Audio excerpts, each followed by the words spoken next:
So why don't you take it all? Take it away from me. 'Cause someday I'll leave this place you live cities. Don't run away. Don't run away.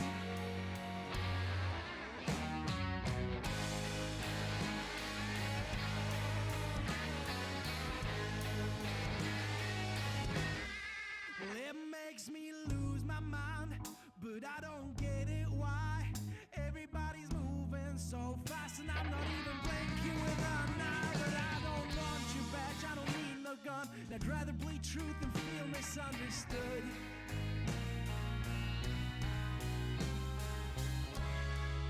Sometimes I still feel it's all so dull.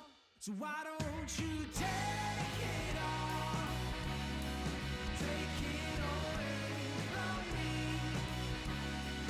Someday I'll leave this place you live cities. Don't run away. Don't run away.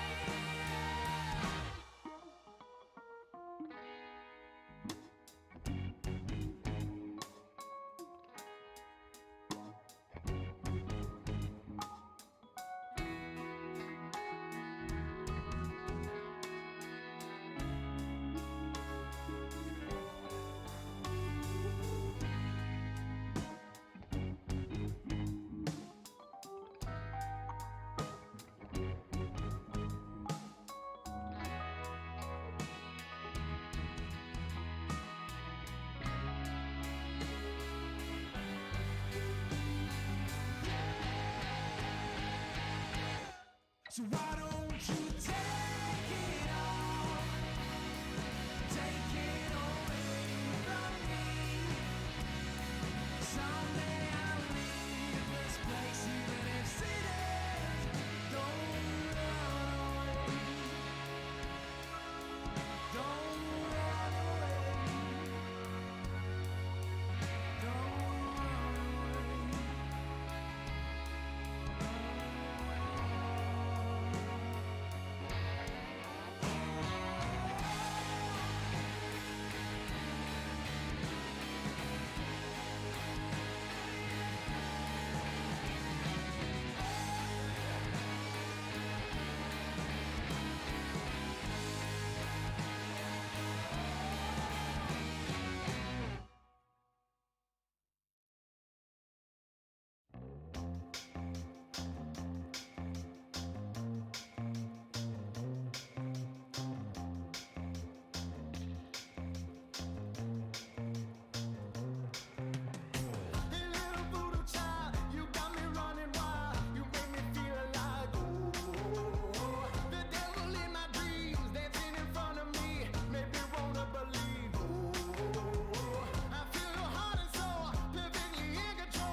Spend all my money on pretty things, diamante shoes and all these diamond rings. Yes, I spend my money on these fancy cars, on a Jack in the Box and old trips to Mars.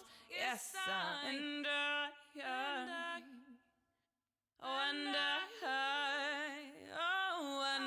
ain't got no shilling left for me.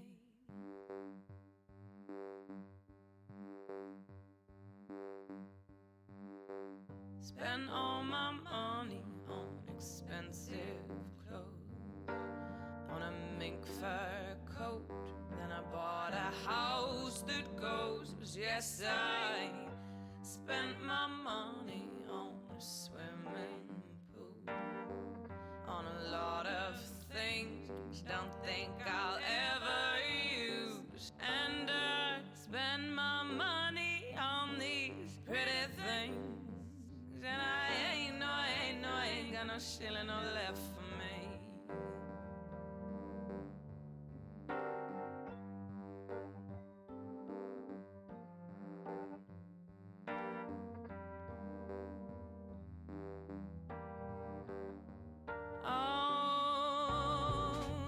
Spend all my money on a lot of booze, on drug cocktails and all Caribbean cruise.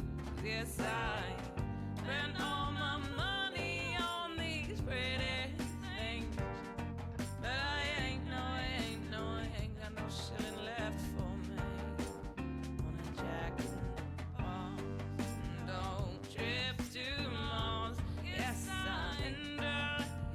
left for me. And I ain't got no shilling left for me. Spend all my money on expensive clothes, on a mink fur coat. Then I bought a house that goes. Yes, I spent my money on a swimming pool, on a lot of things don't think I'll ever use. And I spend my money on these pretty things, and I ain't got no shilling or left for me.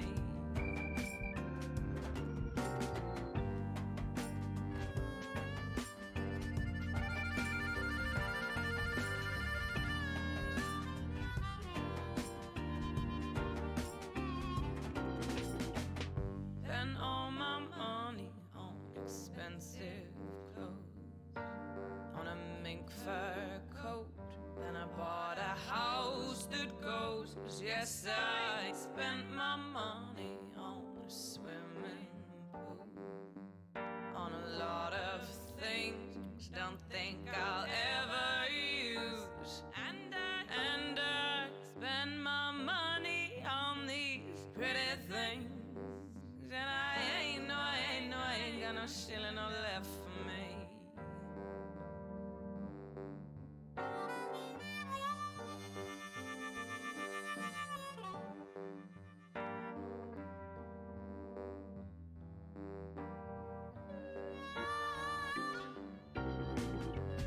Spend all my money on expensive clothes, on a mink fur coat. And I bought a house that goes. Yes, I spent my money on a swimming pool, on a lot of things don't think I'll ever use. And I spend my money on these pretty things, and I ain't got no shilling or left for me. Spend all my money on a lot of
Hello, Internet. Welcome to Discover RPG, the chat show that we host on Wednesdays, where we answer your questions about RPGs and D&D. We substitute them with our own and try our best, despite all forces in the universe, to stay on topic. Today, I think, should be very easy to do though, because we have two wonderful guests with us, our friends and sponsors, Demetrius and Janet from World Anvil. Hello. Hi. Thanks for having us. Thank you for joining us. I'm super excited about this. I wanted to be a sponsor before. Like, I'm a sponsor now. You're a sponsor and You a are. guest. Sponsor, guest, and friend. Congratulations. You get to be all three of those things today. Serious big I'm impressed. How are you both doing today? Good, tired, stressed, but good. I'm really good, super overexcited, really happy to be here. Very tired, very happy to be here.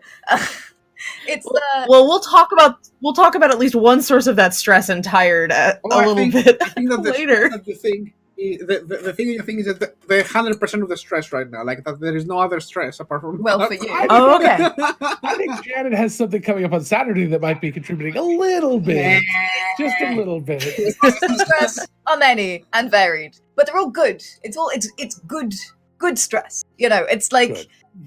yeah, you got to be busy with something, right? So you may as well be busy with something you want to do. True. I don't know what not busy feels like anymore. Oh, I've heard of that. I think it's like heaven and utopia. You know, Yeah. about a year ago, we were on holidays, and it took us about 5 days to understand that we do not have to work through the day. Wow. Like, to remember what it was, I could definitely understand. like sit down and not be stressed and not like have to answer emails and do the Twitch. Oh, and yeah. do the all that jazz. Tess and I went to D&D Live this last weekend, and that was me the whole time. I was like, as soon as I got back to the hotel, I'm like, okay, nope, I gotta answer emails, gotta do this. She's like, you really don't, you know that? Like, what? Yeah, exactly. I don't understand. What do you mean no? That must have been I don't have to amazing. turn on. It was D&D a Live. lot of fun. It was a lot of fun. Yeah, we had a blast.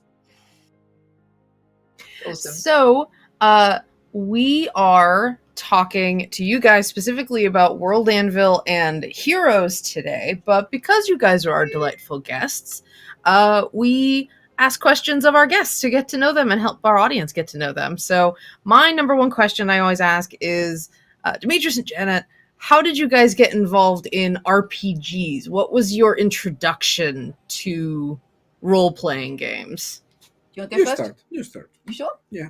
Okay, so I'm the youngest of 3 children, which is probably one of the reasons that I am so very loud.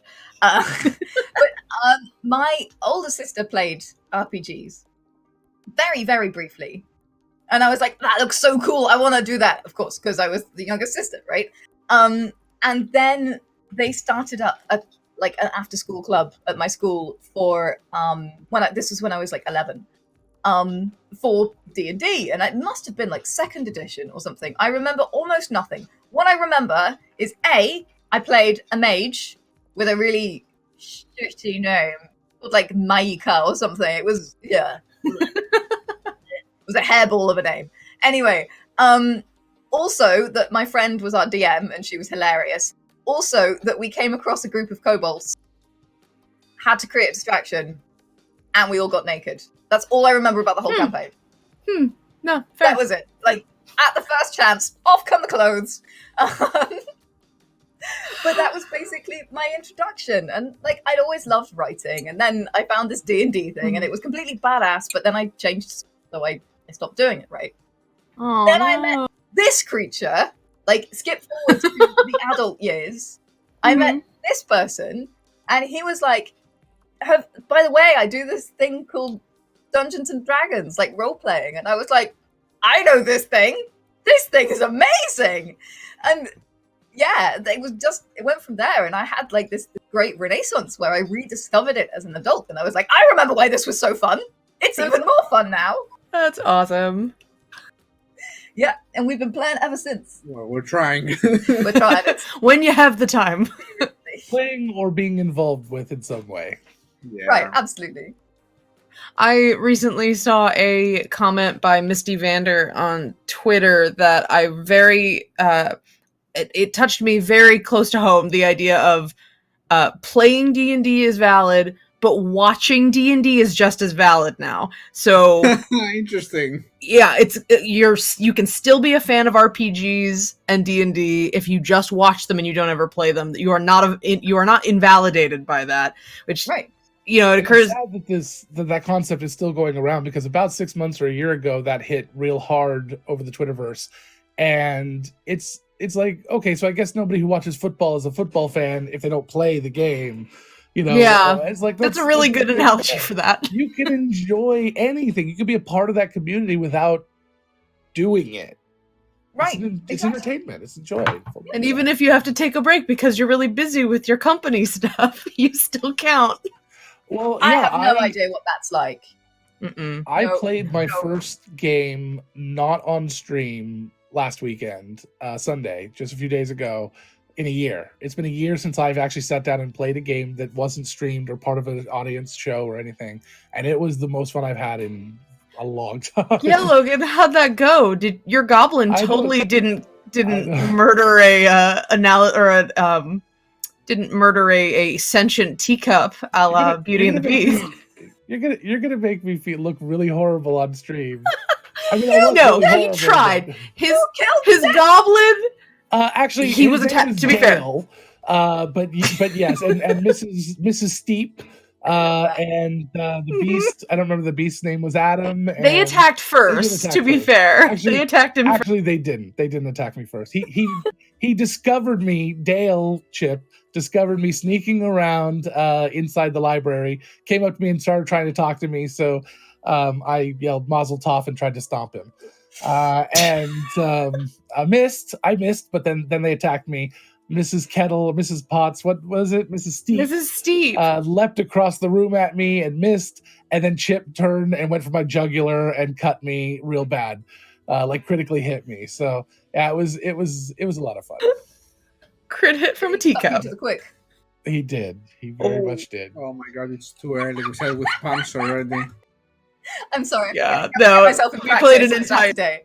Anyway, you never answered the question. How did you find D&D? Yes, Demetrius. Time, so I know. I'm just asking. So, it's our playful banter segment. There's a lot of tangents.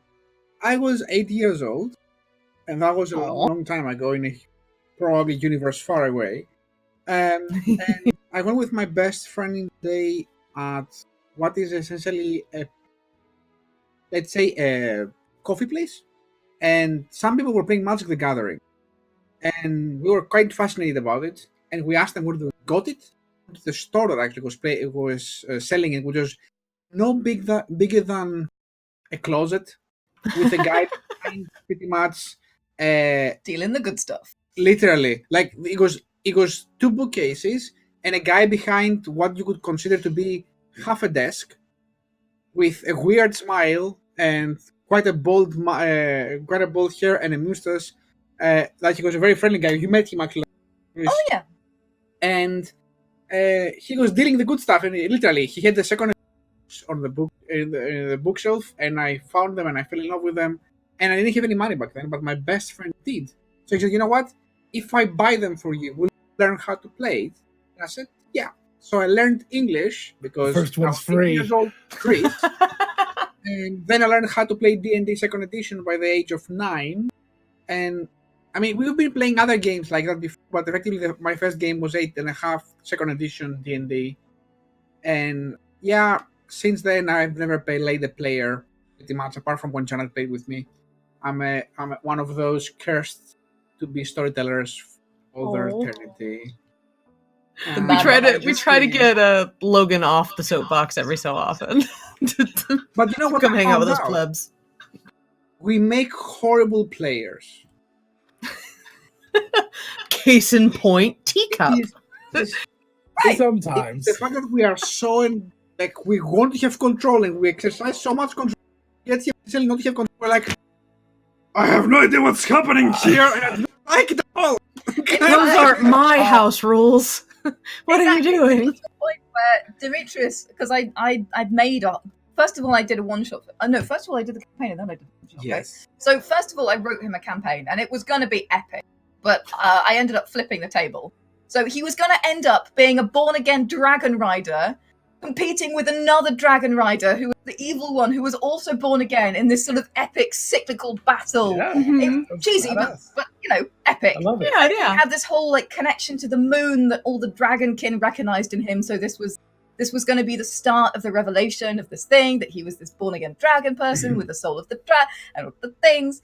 And then Awesome. middle of episode 1, he was like, I don't have any magical items yet. That is Well, I don't have not any magical true. items yet. And I was like, right, I will give you a magical item. I gave him a cursed sword that sucked away all his strength. Ask and you Right. shall receive. Yeah. Do you know what? That We sounds both about learned right. a lot since then. Yeah, it was an interesting experience. I'll put That it was our way. first experience of me being a GM and Dimitri being a player. We've both learned a lot. I wrote you a one-shot. It went really well. I've done a little bit more GMing since then. I'm a much kinder GM. I flip the table Sure. much less. Dimitri's a much more sympathetic player and has boundaries. I try. I say we don't always make it, but I think we have a lot to learn. Like I have a tendency to always answer when somebody asks a question at the table, if I'm the DM or not, because I'm always used to answering all the questions. So it's like, Yeah. oh, you just do that. Oh, wait, I'm not the. Never mind. Sorry, I'll be over here. I'm just sorry. But I think it's really good for us. Like, we all have a tendency, but like nobody's perfect, right? Everyone's got a tendency for some annoying habit or other. So Mhm. I think being players is a really good opportunity for self-improvement, to be like, oh yeah, I'm the one that's always talking. I'm gonna go ahead and take a step back. Or I'm the one that's always like trying to tell you what the rules are. Actually, I don't need to do that. You've got a book. You'll be fine. You know how I call that? Exercise in futility. But yeah. What do you mean? I mean that being a player is always futile because in the end of the day, if the storyteller wants to do something, he will do something. You have no free will. Just get used to it. I'm What? kidding. No. That is me being a bit of a... Yeah. It's okay. Tell us how you really Yes, feel. Dimitri's the fire around. Oh, he's a nihilistic player. Free will's an illusion. It's all a waste. That is true, because we all lie at the whim of the dice. We know it. Yeah. It's fine. Dimitri's like, nope, not us. We're behind the screen. I'm about to say, I'm behind the screen. You can think whatever you want. I know that look. I saw that look like we're all in the whim of the dice. You are. Yep, I love it. pretty much. Wow, there's a lot going on in chat. Hi, everyone. Thank you guys for being here. Really appreciate that. Thank And you for all the bits. Oh my gosh, we got tons of bits and stuff. Thank you guys. just as a verbal reminder for anybody in chat, we are going to be giving away a guild membership to World Anvil. So I think you made the code World Anvil. Is that what the code is? I'm sorry So if for you- being unoriginal. Whatever. If you do exclamation World Anvil, all one word in chat, you'll be eligible for the giveaway at the end of the episode. So please do so while we're chatting. Ooh, yeah. Dire Bear, I'd say no, you don't have like if you're hopping in and you have to No, leave, you don't you need can to be still put the present code in. We'll just let you know if you win. I know that you probably have a game you have to go DM, so don't worry about that. Go ahead and put it in the thing. Yeah, don't worry about that. He's got honey to eat. It's Dire true. honey. Yes, it's very true. Dire honey. I made dire honey recently on I in really a thought you were game. going to end that sentence a different way. No, But I'm glad that you ended it Right? Yeah. no, I used dire honey in a thing recently, and I just went, well, I mean, it's just dire bees. They're just gigantic. It's very dangerous to make dire honey. I imagine like the sugar crystals are this big. Do you know what I mean? Oh gosh. Mm. Use the honeycomb as a hammock. You just you can fit inside one of the little cells. I think it's Steele secondhand to do our moderation. He's doing a much better Right? job tonight. I love your raffle raptor. He's great, By the isn't he? Raffle Raptor. It's really great. That is the art of the Raffle. incredible Carson Druitt. He made Oh, okay, yeah. all of our emotes, and then we throw a raffle raptor at him, and I was like, "How the crap is he going to do a raffle raptor? Because the raffle raptor is this thing that I do right when we raffle. And I was like, how is he going to do this? He nailed it. He completely freaking nailed it. Yeah. It's great. I love it.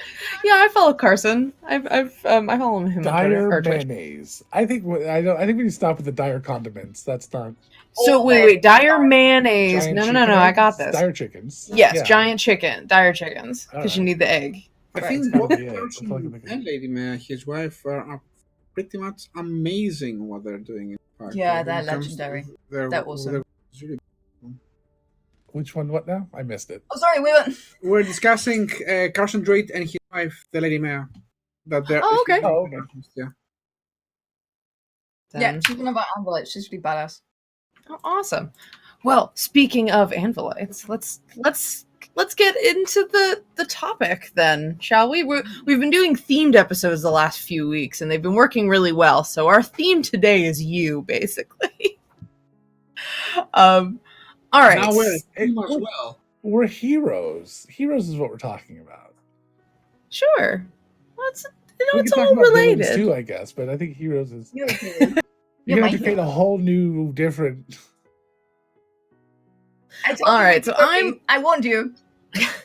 It's fine. We're usually so nothing changed, nothing different than our normal.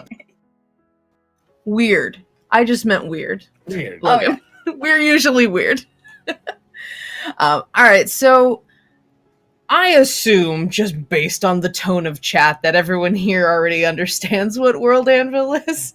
For the most part. I think we had a couple people But asking. we rarely get to ask you guys what World Anvil is to you. So for anybody who's watching on YouTube or anyone who's in chat that doesn't know what World Anvil is, would you guys mind giving us an elevator pitch so that people get an idea before we talk about the new thing you've made? It's our baby. We can tell you something more helpful than that. Do you want to take this one? But I Why was- don't you be the adult? I was trying Sure. not to be helpful. Like I was thinking that you know the story about the Prometheus, the guy who got essentially the fire from the gods and gave it to the mortals, kind of thing, and then he was punished by was put on a stone, like on a rock, and then a bird would come out and eat him. Vultures, That is how yeah. the devil is with me. So the vulture will come and I will do a feature, and I will be all over the grade, and then the vulture will come and eat me, and then I will have to do it again, and then I will have to do another one because every time I go into Gold Anvil to actually gold build, I find another bug. I found another feature, so essentially that is Gold Anvil with me. For me, Gold Anvil is a vulture that comes and eats part of my insides every day, and I love it. Dimitri's explaining this very badly. And that's what World Anvil is. It's vultures eating your intestines No, no, no, over and no. over. Okay, so I think that for those, I guess for us, Gold Anvil is life. Going? It's a Right, just- but so let me be helpful just for 1 second. Good luck. It's not my native zone, so do excuse me. But yeah, so basically, the easiest way to explain World Anvil is as a world-building platform and campaign manager. This is what it has been since its conception. Of course, we've just started a new feature that we're going to be talking about in a minute, like a feature set. But basically, if you and this is how I explain it to like the normies. And like, if you ever wanted to write a fantasy book and wanted to keep all your settings safe, if you ever wanted to write a Dungeons and Dragons adventure and wanted to keep all your information to hand, if you ever wanted to display it, if you ever wanted to make your maps interactive and create timelines that you can refer back to, if you ever wanted to create a second world setting of fantasy or sci-fi or anything, World Anvil is the tool that will help you to do that. That is what World Anvil is. It is a tool set that helps you world build, that is to say, create fictional settings. And it's badass, people! Heck yeah. I mean, So, you guys have the thing behind you. How is that, like, at minimum, that's the most kick-ass thing that has come of this whole project. That is amazing. it's pretty awesome, right? That's done by a friend of ours who is, again, also an Anvilite. His name is Kaora. He runs Blue Sword Games. He's an incredible artist. And when we asked him to make this for us, we had no idea how incredible it would be. We were just blown away by the art. Well, I was pretty sure how incredible it was going to be because I knew Kyora, in fact, can produce, but it was even better. Right, yeah. Yeah. I mean, exceeded all expectations, and it's got all the little bits of the community on it, which is, of course, the other answer to the question, what is World Anvil? It's a community of 300,000 world builders. Yeah. They're all incredible. It's amazing. So, yeah. I'm so in awe with just how productive and welcoming the World Anvil community is. Like, I pop into the Discord all the time, and I'm just like, there's so much happening. It's really inspiring to have people that active in the product that you make. Yeah. That's got to be a big I mean, endorphin boost. yeah, I mean, but what I love most is that they are everyone's cheerleaders. Like, if you're having a bad day and you go in there and you guys, I've only written 50 words, people go, you know what, that's 50 words you wouldn't have written unless you'd started writing, so congratulations. If you go in there and you say, I'm not feeling inspired today, someone will throw some inspiration at you, or throw a writing prompt at you, or show you a website of a museum that they think is really cool, or something like that. Just, like, people are just really rooting for each other. It's so beautiful. That's awesome. Yeah, No, that's really cool. Yeah, we had no idea. We didn't know that would happen. Like, when we started World Anvil by accident, we were just like, we want to build a great community. We want to build a tool that helps people, which is what we've done. And yeah, but we had no idea that we could build a community that's awesome. It's really or inspiring, and it changed a lot. Yeah, definitely. Like, we are now officially 10,000 people in Discord, which is a crazy amount. Wow. Yeah, that's like the really active core of the And community. I think that today we were 298,000 people on the website, which means within the next 2-3 days we'll be reaching 300,000 people, which is crazy. Yeah. Like, I cannot even describe it. We started about a year and a half ago. Yeah, 18 months. 18 months ago. And it is the craziest ride I ever had, and I don't think I will ever have anything again, actually. Like, it is... Well, hopefully this just keeps snowballing, so this can just keep being the adventure. Well, and I think with what you have coming, it's only going to get better, because you're from what I've seen of it, it's only going to make things easier and add more features and it's just incredible. I can tell you what, Logan, right now there is literally no end to the list of features I would like to build. People have about 400, and at this point, I have 450 requests for new features, and these do not cover most of the ideas I have. Wow. Nice. Gotta love the collaboration. Yeah.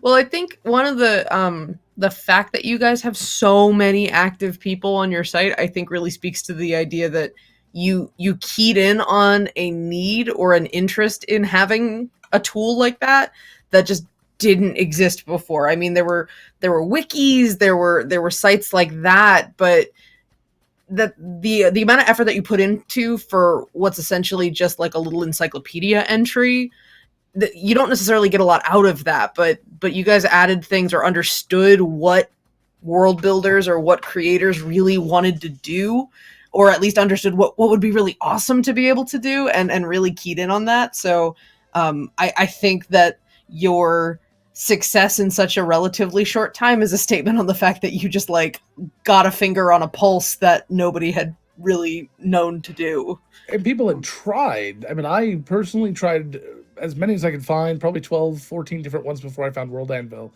I paid for their premium memberships. I tried them all. I worked with them. None of them did everything I wanted. Most of them didn't do half of what I wanted. And the one that kind of sort of came close, you had to download and upload your database if you wanted to work on a different computer, and it was complicated and really ridiculous. No cloud programming at all. So when I found World Anvil, even back then, a year ago or a little over a year ago, when it was not as feature rich as it is now, I mean, you've probably come out with 100 new features since then. Yeah, at least. It was not to make you feel more tired, Demetrius. was I could see the potential. I saw that it was like, okay, this is going to be it. This is going to do everything I want. And when I reached out to Demetrius and said, here's one or two things that I would really love to see it do, I think they ended up being implemented within a month or so because he had him on his roadmap, or maybe he just likes me, whatever. And that's another question. and that was it. And he had a roadmap for the one or two other features that would have been a nice to haves. And now those are implemented too, and it's everything. And then the one real big thing I came for was the map. The map was the thing I couldn't find. I was talking to programmers to create a map program to create a website for me that would do what World Anvil does with their maps. I want a map. I want to be able to drop pins on it. I want to be able to upload new maps and replace it. And have layers. Like it was a hard concept. Evidently, it was near impossible. Demetrius did it, and it's even better than I ever could have asked for. And it's available to everyone. It's an incredible thing. So I was blown away. I knew it was going to be big. That's why we begged him to sponsor us. So. Can you tell we like World Anvil, everybody? We really like World Anvil. The problem is, now that I found it, we then started Nerdsmith, and I haven't had a chance to world build to save my life. So. Oh, don't worry. I know. As I said before, it's okay. I've been doing it all on your behalf. I started a game and then had 3 or 4 of my players help me world build, and they put it all on World Anvil. But I made World Anvil for myself, and I say that because with all the love in the world, I am a creator, and I did it because I made it because that's what I wanted to have, and I couldn't find it. Right, you made the tool you wanted to use. Yeah, and since I used it, the last time I have world built, it was 17th of December 2018, which I wrote 10,000 words for World Ember in one day because I promised to the community that I will sit down in the morning and I will finish in the evening, and that is the last time I have world built. I was bringing. You know what? No, that's not true, Demetrius. You world build the whole dang community. That's a meta world building. Very, very meta. Yeah. So every world on World Anvil is your world. Yeah, you just. I think that's in the concept. Let's not say that a lot because there is IP. Right. So like I said, you guys hit on a need that people had when you first came up with the idea of World Anvil. But now you have another thing you're doing. So that next phase of here's a thing that would be super amazing for storytellers and streamers and all sorts of people that do world building. It would be a super valuable and interesting way of engaging with that material in your audience. So let's talk about heroes for like the rest of the episode. So I think this is a concept that a lot of people have had, or a lot of people have thought about since the era of social media, but no one's ever done it. No one ever went, you know what, we're actually going to take that idea and we're going to do it. We're actually going to make it work and make it work in a way that is going to actually be useful. When we started Countless Heroes, we're like, oh, let's create Twitter accounts for our characters that we could talk in character. And it just doesn't work the way you'd hope it would work. So along comes Heroes, and now we have something sort of like that. And it's fucking incredible. There. Sorry, I swore first. Are you happy now? There you go. Now the seal's broken. Really incredible.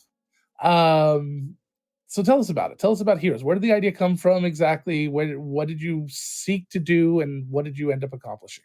So, I think that one of the biggest differences that World Anvil has from any other tool that has so far, since the beginning and since inception, was the fact that every other campaign manager out there, if we're talking just about RPGs, let everything else outside, if you're about RPGs, any other tool, you create a campaign, you create the content for that campaign, and you play that campaign, and that's pretty much it. I always, as a storyteller, and as a creative, I always thought that the world comes first, and then the campaigns can be played in a world, because the most beautiful experience I had is actually play again and again campaigns in the same world and growing that world through playing. And I think everybody who ever created his own homebrew or he ever published essentially a tabletop RPG setting, that's how they approach it. They approach it on the idea, I have to build a world, and then people can play in that world. I can play in my world in different locations, or continue campaigns, or play. And none of the tools was able to do that because it was essentially campaign focused. The campaign finished and all the content is gone because it was part of the campaign. Yeah. World Anvil started with the idea effectively that you don't do that. You start to build the world and then the campaign essentially immediately goes into it. In fact, World Anvil didn't even have a campaign manager when we started. I don't even remember that time, but it was true. That's how it started. With Heroes, we do the same thing, but from the other way around. So if a world is the place that the campaign lives, the other thing that lives in the world and is important and imperative to the campaign, the people who in fact make the world alive. So Heroes is our effort of bringing these worlds to life through the eyes of the people who inhabit them and the people who in fact live with them and adventure in them and make them beautiful. Right, the people who set stories in motion. Exactly. Which are the characters, the heroes of the world, or the villains of the world.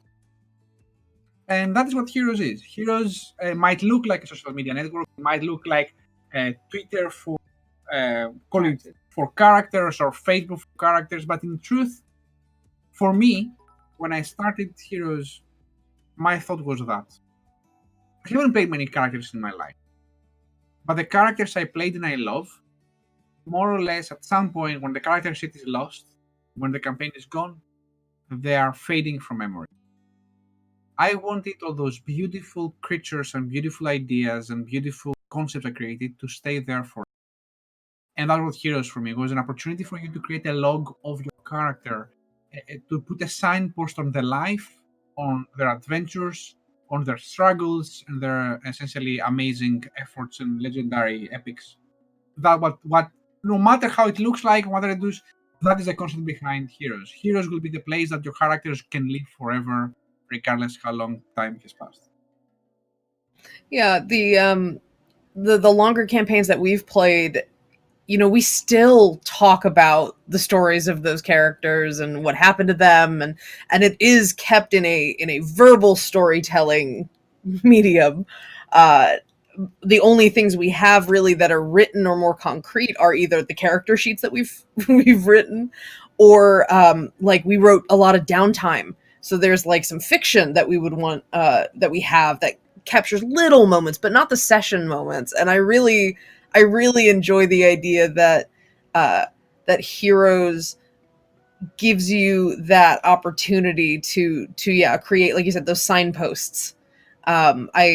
I'm already playing around with a couple of my characters for the campaigns I'm in, and it is super fun to act a fool in there, to just capturing what you feel like in that moment, and having that little snapshot, and not just having here's the episode summary of what we did this session. It's like, no, this is in action what I was doing or what I was thinking at that time.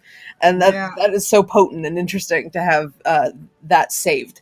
There is always things that in the session that are getting lost. Like, for example, quotes or something that you said that was funny, or something that your story. The quote section's one of my favorite bits. Yeah, I can imagine. I mean, I love it as well. Like, because that's the thing. Some quotations stay. And I think that it is like old Anvil. So, in a campaign, you write essentially, you go into a tavern and you met this ex guy who is the barman, and of course, your players will ask you, what is the name of the barman? What is the name of his second child? The name of the barmaiden? And how old is he? Who is his pet? Exactly. What is his shoe size? And in Old Anvil, what's he allergic to? Yes. Yeah, exactly. No, that's actually a useful question. They never ask the useful questions.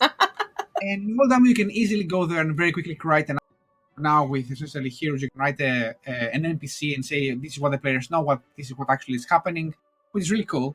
But from a player's perspective, if you are able to do the same thing, I think that if you look at a session in retrospective, when you're in fact finished the session, when you're writing, if you want your, or even if you don't write the report, you learn your character. Because it's one thing to play them, another thing to think about. And I think that it helps you to bring your storytelling and bring understanding of your character closer to what they really are, what to become. Yeah, in fact, I was telling Logan just this. I have a new character that I'm working on. And in order to get in character for the stream I'm doing on Saturday, I was like running around with my crew, like making silly puns on their wall and like mermaid, right? So I was posting Little Mermaid videos on my stream and just like playing around, which honestly is what this character would do anyway. If I was playing a brooding character, I'd write long broody journals about why I'm so broody and emo. It's perfect. I go find Edgar Allan Poe. I write dark poetry. Exactly. and I throw Edgar Allan Poe quotes up and find dark black and white imagery and throw that on my stream. And it's then like a mood board essentially for your Exactly. character. exactly Yeah, no, when I got absolutely. into character, I just pick it up, be like, oh yeah, that's who this person is, and I'm ready to go. So what? It just occurred to me to articulate it this way that one of the things that Heroes is able to do is it captures the current generation's means of self-expression to help you sort of delve into your character's headspace. The idea of like writing pages and pages of backstory or like personality quizzes and things to figure out your character, those can only really get you so far in terms of getting into a natural headspace for the character. And since, at least for those who engage in social media, when that is such a vital part of how many people socialize now and express themselves, to get that opportunity as a character to be able to start playing in that kind of social media space, I think it just gives you another avenue to give people a way to access that character. Right. So, sorry. No, please. I was going to say, funnily enough, I was in an interview earlier today on the podcast, and one of the things I said was that, look, if we were doing this 10, 15 years ago, would we have done it with a social media interface? Well, maybe not. But do you know what? It would have been LiveJournal. Right, exactly. I know more people online than I do in person these days. So, Yeah. particularly when we're talking about, invisible people, imaginary people, it absolutely is a very natural interface to express their thoughts. And social media is about give and take. It's about action and reaction, which is exactly what role playing is about. So in fact, it feeds into that. It helps you be your character with other characters rather than just doing a personality test, just writing a journal, where you're your character in isolation. It gives you that rough and tumble. So I was about to say exactly like that, like wearing my psychologist hat now. You can spend a lot of time sitting around and writing effectively an introduction to your character, a way for you to write a small document that will allow you to come in terms of who your character is and how the character would react. But the truth of the matter is that character is built by interaction, and that is something that not many people actually understand, that the character might be considered written as a background when you write the background, but the background is really another way for you to how do you call that? For you to use an inspiration piece.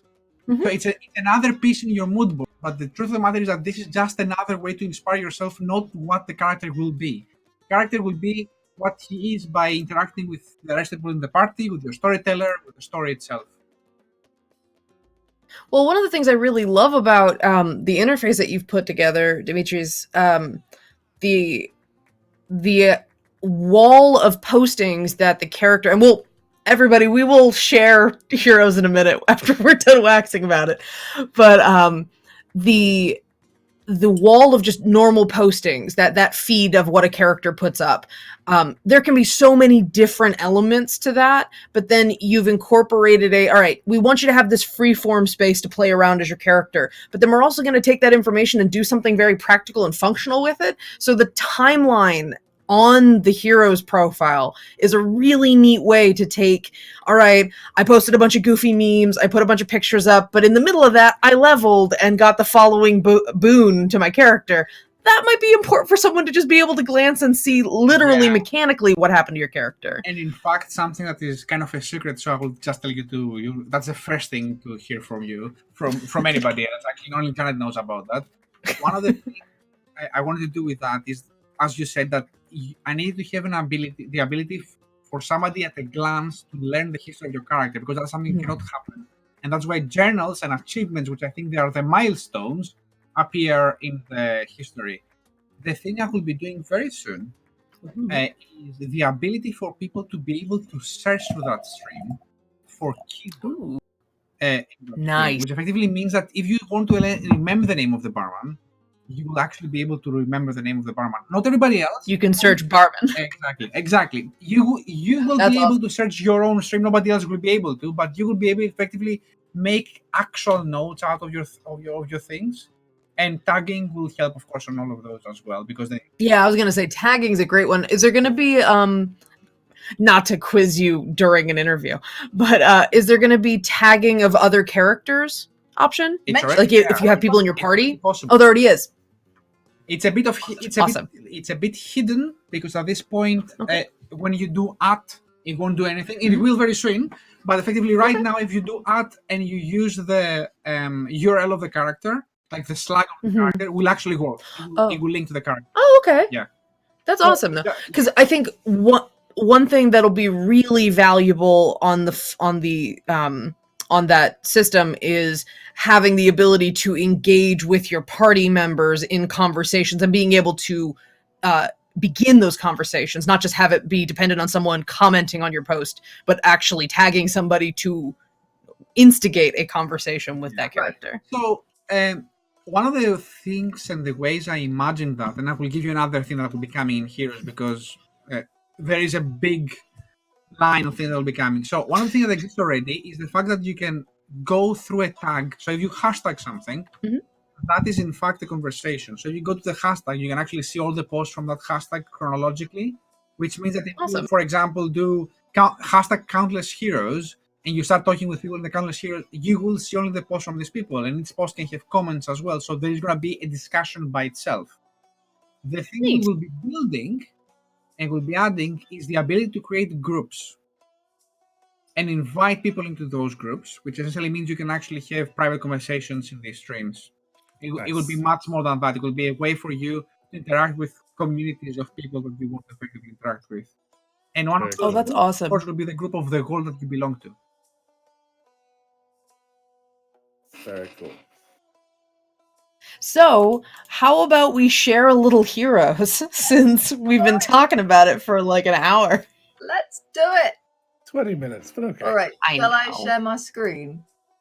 Yeah, go ahead, and Let's see then if- once I have it set up correctly, I'll share it to everyone and let you. Okay. I'm clicking the button. Clicking on the This is button. why they don't let me do tech. Look how tiny they are now. They are tiny. But They're so tiny but lovely.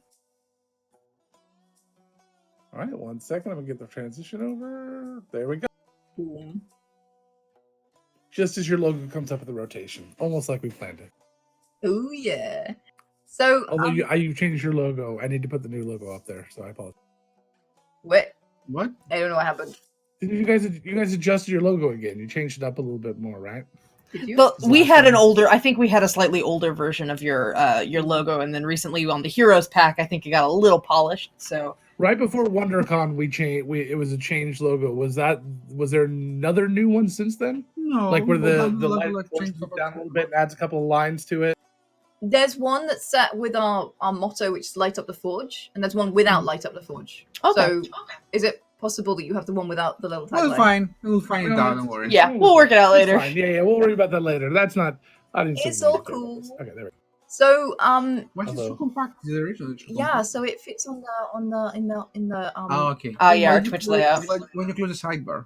I can close the sidebar. So this is fun. Whee! There you go. I will stop doing that now. So Love that. this is my character. I'm going live on Saturday in my first ever streamed game, which I'm super excited about, which is commissioned by Wizards of the Coast, which I'm super freaking out about. You're gonna be awesome. Don't freak out. Well, I mean, freak out in a positive way, but don't Right. freak out in a negative way. I like that you're freaking out in a positive way. Yeah, so I am playing Corporal Luhuna Pahaskarian because I decided that mermaids use like aspirated sounds to blow bubbles as part of their speech. Ah, that's a That's great. why she's Luhuna Pahaskarian, because it's like a letter in Mermese. Fortunately, our DM is Guy Sklanders from How to Be a Great GM from the YouTube channel, and he's really Awesome. chill when I come up with random crap like this. So I also have a breastplate, like an armored breastplate that is made entirely of coral and barnacles and mollusks. And So cool. And it's Oh my alive. gosh, I'm excited. So if I stand close to people and they smell good, little tentacles come out and start licking them. So yeah, this is Lohuna, and you can see essentially. So this is my stream. I've just started her as a character, so don't have loads here. That's some of the concept art that we have had. Oh, that's awesome. And as you can see, you can give renown. So I'm just giving myself some renown right now. Wow, Jenna. Wow. It's like liking, but we thought, you okay, like well, it your should own be more posts, all right. epic. I'm just showing it for you. I've unliked it again. I'm not that uncool. And then, of course, you can write comments as well.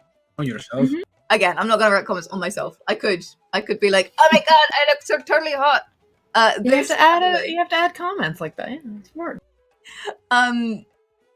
Oh, that's awesome art, though. This is an out of character comment, so you can see it's grayed out when I'm not with my mouse over it, and when I put my mouse over it, it goes. But there's a little microphone here, so that's how that all works. That's the bottom of my feed right now, but I'm going to add a ton more before Saturday.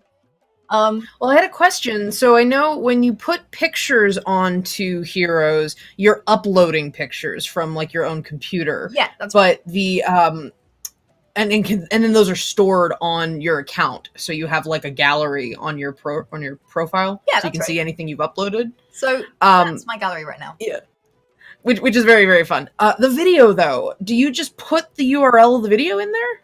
Yeah, so it's BB code. Oh, okay. So square bracket YouTube : and then your URL, and then close square bracket.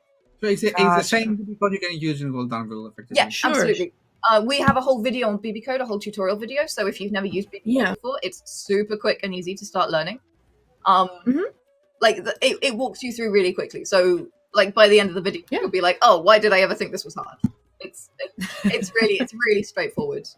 So yeah, and then you can make all kinds of different post types. So you can post your achievements. So when I level up, I'll be putting that all over this thing. I'll be like, look, it's squishy. You can post quotes, which are really fun. So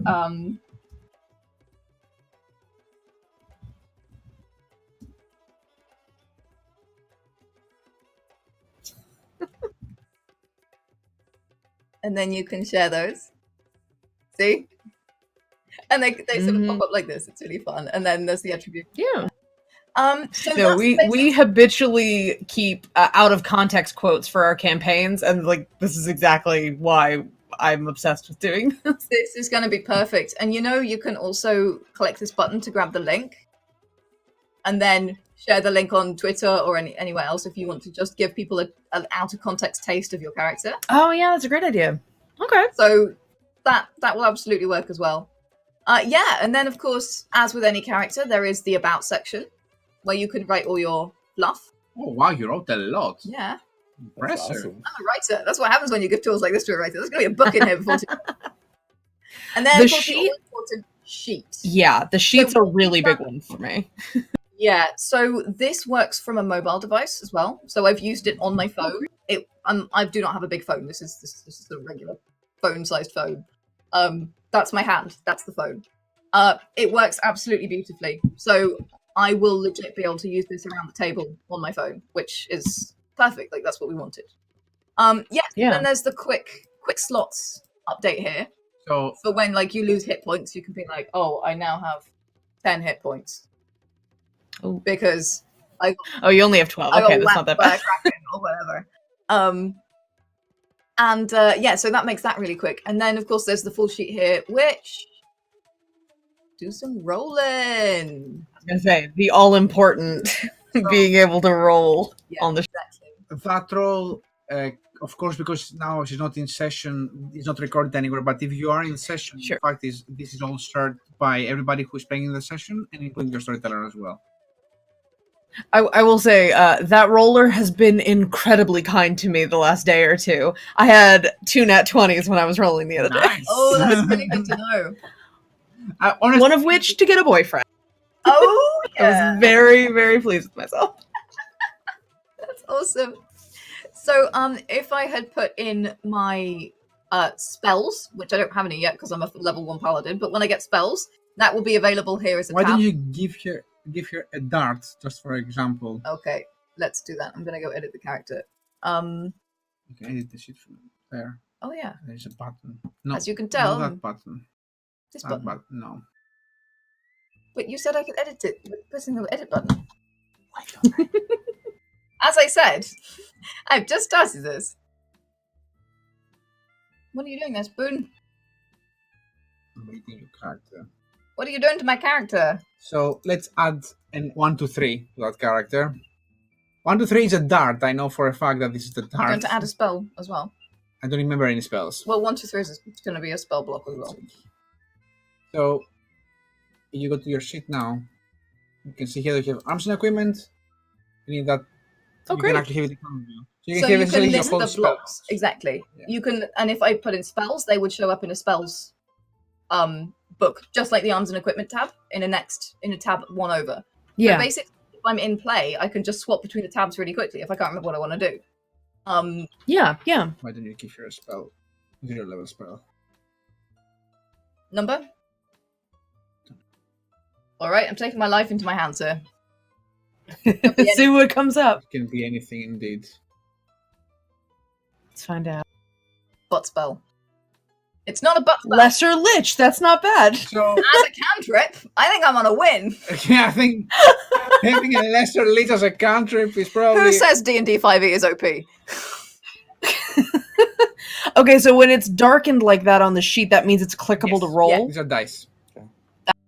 So No. if you So imagine you hit a fireball essentially, because we have written it like that. You can say, for example, your third level is 3d6. For example, you click a 3d6, you can actually see the damage directly. So I had a couple of quick questions. The first one's about rolling, and then I've got some others we'll get to in a little bit here. With your API potentially connecting with the VTT, I know that's all future talk, and that's not anything that's launching with release. Will this dice roller kind of connect with that to potentially roll the dice in through the VTT as well? Is that because Roll the I don't know dice if for it's VTT. By you mean to export it to a VTT or to get it from a VTT? to export it too, so you could use this as your dice roller, because a lot of VTTs have a cascade effects, like you roll the dice and then it applies the damage or does something else on top of all of that kind of automated. As long as there is functionality from the VTT to accept dice rolls, I can definitely send them. But I will need I was to just curious if that was a possibility. A lot of the questions in chat right now have to do with the duplication of effort between World Anvil and VTTs and trying to eliminate a lot of that, and what this offers, which is literally everything we're talking about, over VTT, because no VTT has this level of character interaction management or campaign management or world building that I've seen that this has. So there's a million features why you would still want to use this, but a lot of people are seeing them as kind of almost similar products, which I don't necessarily agree with, but I can kind of see where they're coming from. So, I can see exactly where they're coming from. I have to say that VTTs were always made with the logic that this is a tool for the storyteller,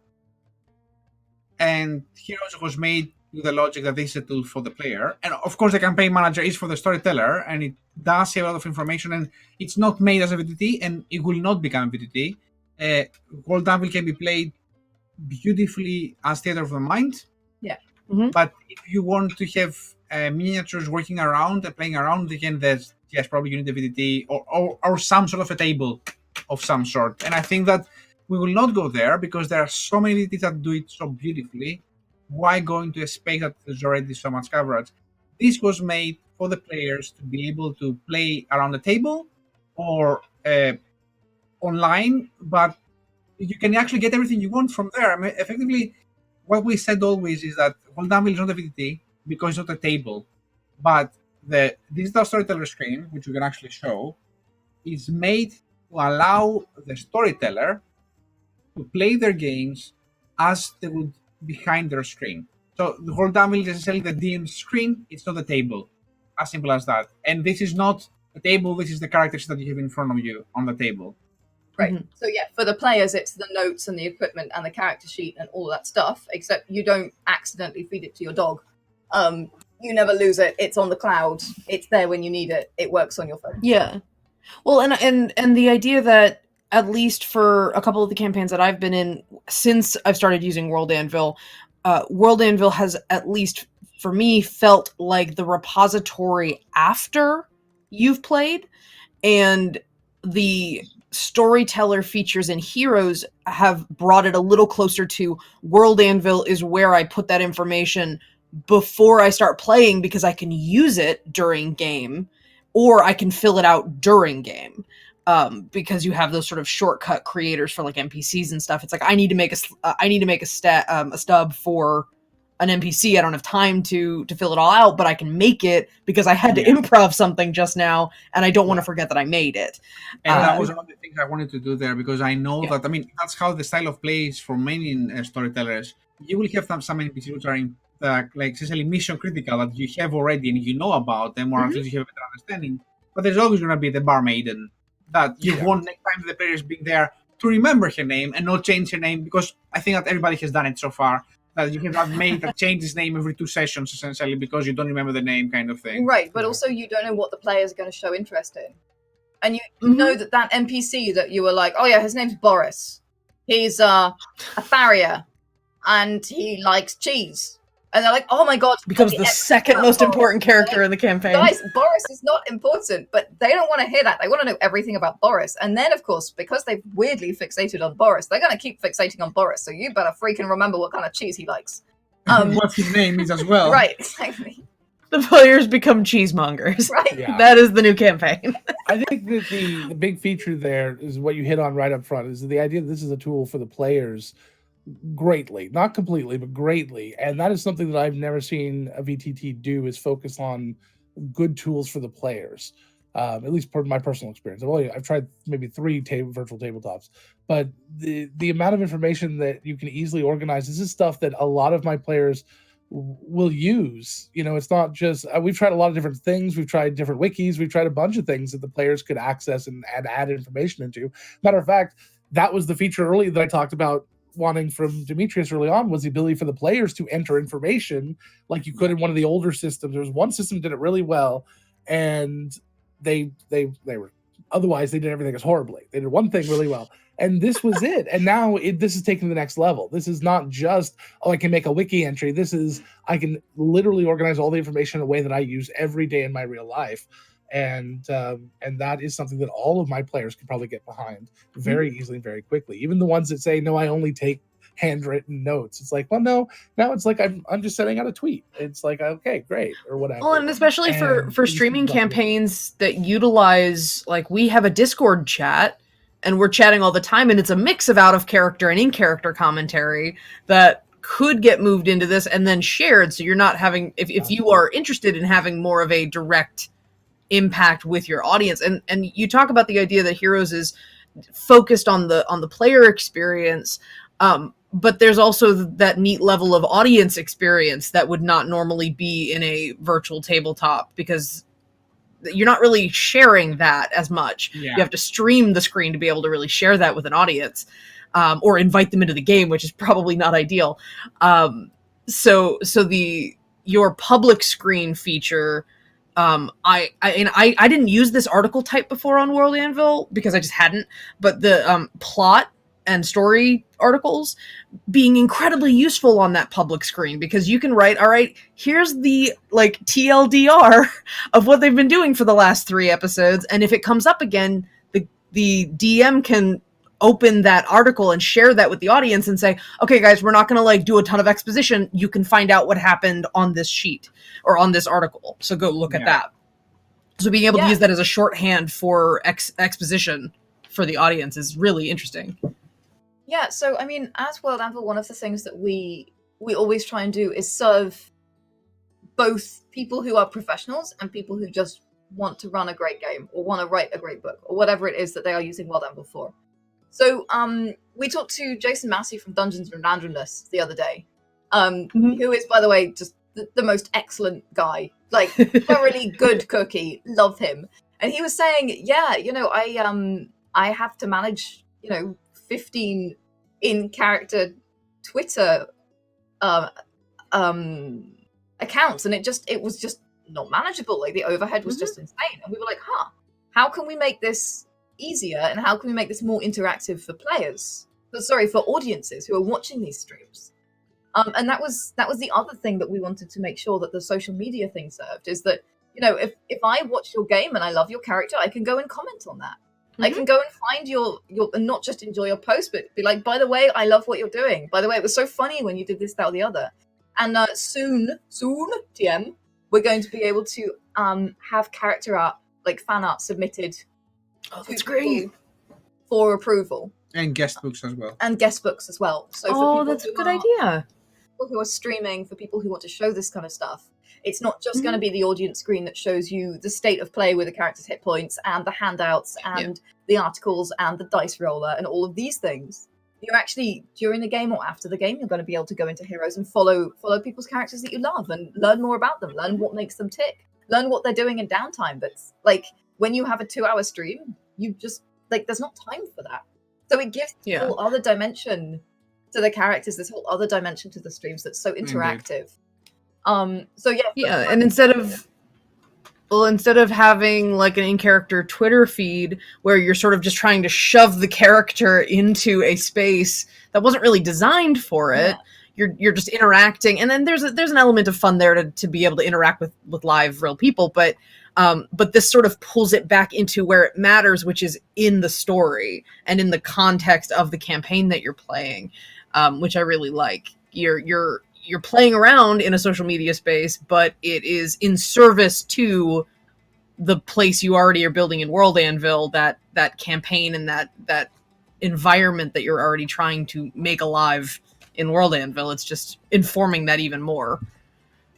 Yeah, and I think that effectively the fact that the character itself has links to the place that it should. I mean, Janet actually is not part of any campaign, but can I go around to show yeah, you I guys? haven't explored. So I'll show you. Let's find the character. Actually, teacher, can I run away for 2 minutes?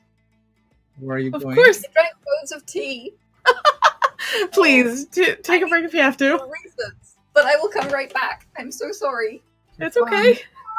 So that is Pathetic Barrel. Pathetic Barrel, in fact, is created the Barrel bot, which is literally a bot that is talking into Heroes, which is hilarious as an idea. Awesome. And I want, System log reports. yeah, it is magic. I enjoy. I'm trying to find.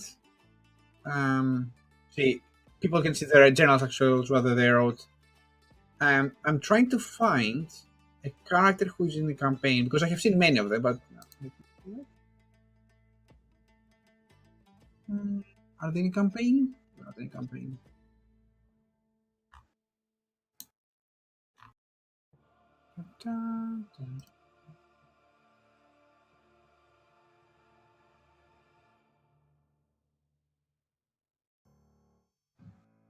What feature are you looking for specifically? I'm looking to find a character who is in a campaign in World Anvil to, in fact, show you how it is connected to effectively to give context to the character, to effectively see which stories. That's hilarious. That is. Thanks. We have a whole world from our friend Artie, which the players are in fact post-apocalyptic artificial intelligence tanks. And she has 2 tanks into Heroes right now. The one has opened the shop already and it's selling stuff, which is, Oh my god. yes, it is the least I can say hilarious. Beautiful. First of all, you have to understand that this is actually just the very first people who are exploring the system right now. Because Yeah, you right now you're open to guild members. Yes. But Will be and soon off- Friday is Friday still set for that? Everybody on Friday, maybe a bit earlier. That's awesome. So there are so many people actually talking here. I cannot find them. I knew, but I've been working today, so I didn't have the time to in fact see what's happening in the system. And there are so many people who in fact have written things. Look at this. Look at this conversation now. That is amazing. That is the reason that I love our community. Oh, that's awesome. Yeah, and that's exactly what I was talking about. The idea of you're just able to have conversations in character as part of your campaign that can just exist. They don't necessarily have to play into the canon of whatever session you're showing. If you're streaming, example being a streaming show, that it doesn't necessarily have to be vital for gameplay for people to be watching, but it's building the character for you. It's building character for anybody who's just happens to be following you guys and checking out your characters here. Exactly. People are really using that's amazing. Sorry. Dimitri was always freaking out, like geeking freaking out. When People are he's using the thing you worked so hard on. exactly. So look at this. So this is a character in a campaign. Okay. And apart from posting a lot, in fact, with these days, you can in fact I see a romance milestone. Yeah, so you can see in fact all other people who are taking part in the campaign as well. Uh-huh. You can see the campaign as well, so and the party. So if this gives you context, not like Twitter that you're out of context. This actually gives you. I have to fix that. Who are the people? Who are the world that they inhabit, and how this works? Which it's hard to actually have it educated, for example, in Twitter. That gives you the complete different understanding of the characters and the interactions they have. Yeah. Well, yeah, we like in our Countless Heroes Twitter in character accounts, we had to put in the bio like I'm this person from this show, and maybe you have to construct a list of all your other players, but you have to manually do that in order for that context to even exist. Indeed. But the idea that context is automatically created in Heroes is really nice. Right, but now also there's a campaign page where you can, like, because I love Countless Heroes, I can go and look at the campaign page and read all the lore that is like necessary lore. And if people, and you have all the list of all the sessions that have been played before with the journals that the people wrote and the reports that the storyteller wrote. So you can, in fact, like one of the things I have and I'm sorry for stopping you, Sitka. One of the things that I actually always find difficult when it comes to live play is that if you jump into the middle of a campaign, it is really hard for you to get essentially to understand what's happening. You might enjoy the banter, but you don't understand the major arcs. You don't understand what happened. And with Heroes, if I can go there and say, okay, I can see all the sessions, I can see all the quick reports that the storyteller has done, and I can see also the personal stories of the characters in those things, I can catch up in like a half an hour and I know what's happening. So when I'm watching the show, I know the jokes, I know what's happening, I know what the thing that motivates of the players is. Nice. Yeah. So I had a DM wish. This is something I've always wanted. Okay. I wasn't sure I was going to bring it up here, but I decided I'm going to go for it. Pyramid gold. This is one of those things that has come up again with Countless Heroes. It would have been so helpful for me. What I've wanted is a database. You create a character. You say they here they were born in your world building, and then they died on this date. And you have dozens and dozens of characters, maybe hundreds of characters when you're done with a campaign or two or three run in the same world, especially over different time frames. And if those time frames overlap at all, you never know at which time period, if you start a new campaign, which characters might be alive or dead. So it'd be really nice to be able to go, it's this year, this month, this day, what characters, what PCs and NPCs are alive? What actually are around and exist? That is something I struggled with so much. That is going to be a bit of looking on Timelines 3.0. But one of the things that I will be introducing for Timelines 3.0 is what we call dynamic timelines. So now if you go to Gold Anvil and you start creating a timeline, effectively, you have events that essentially follow each other and they're separated in eras and everything like that. The new timeline system will be able to gather information from essentially the birthday and the date of death of characters, or the beginning of an organization and the end of an organization. And the new style of timeline we'll be seeing in Gold Anvil will be the horizontal timeline, which in fact won't show you one timeline, but probably multiple timelines on the same interface. So effectively you will have lines running through the whole of the history, showing you characters, organizations, and the events happening at the same place. So you can literally do that. You can go and say, okay, what happens on that day? And you can see which organizations are alive and working, which heroes are alive, and of course, what happens in the specific timeline. That makes me very excited. That's exactly something that I've been. That is a bit on. I think that this will be worked on, if I'm correct, probably November, December this year. That's where it's going to be coming, because we have very specific thing of what's happening next year. Mm-hmm. It's very interesting. I'm very, very, very, very excited about it. See, that was one of those, always it would be nice to have. I never thought that it would be easy to do. I figured you can create a database. We use I guess, a program called Airtable sometimes. We could theoretically put it together and make it happen, but it would be a lot of work, a lot of extra work. It'd be nice if the thing we're already using did that, and sounds like it's coming, which is going to be amazing. So that's, I should have known you already had it in the plan. It's always good to ask. I mean, one of the reasons that World Anvil keeps growing, not just in terms of user base, but in terms of feature set, is because, we have things that we want to see, and we have places that we want it to go. But you know what? There are 300,000 other people using it, and they have ideas. And if somebody asks for a feature, funnily enough, I said this earlier, if somebody asks a feature, dollars to donuts, somebody else wants it as well. Oh yeah. But also, this is we are building a community, and that is part of the community. Understanding the requirements and the desires of the community is what makes World Anvil what it is. Yeah, you're not constructing it in a vacuum. You're building it for them with their help. Exactly. Yeah. That is the first thing I always think of. It's like, what do my world builders need? How can I make their lives easier? Because if I make the lives easier, there will be happier people, as simple as that. Exactly, and they have more time to spend world building and less time to spend organizing things and doing information hierarchy. Like, that's what the tool should do. That's not what they should have to do. Yeah. No, yeah, absolutely. So yeah, a lot of exciting things. You guys, talking to you guys about stuff always makes me so energized. Yeah. Like, I just played my 2 games that I run in Heroes. Like, I just played it yesterday, and I'm like, dang it, why can't another week have gone by? I want to go back in and do stuff. Oh yeah, no, it is addictive. World building, especially. Like, there's a reason people get world building disease. There's a reason people accidentally write books about their characters. It feels good. It's great to be creative. That's very true. Or conversely, never end up writing a book because you've written so many notes instead of actually writing the book. What? That's my world. I will fix that. And I'm very positive I will be fixing that before the end of summer.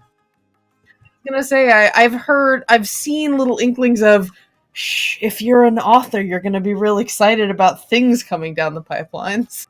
Yeah. Very much like. We don't like to release features too early, partly because we don't want to promise things that turn out to be more complicated than we thought.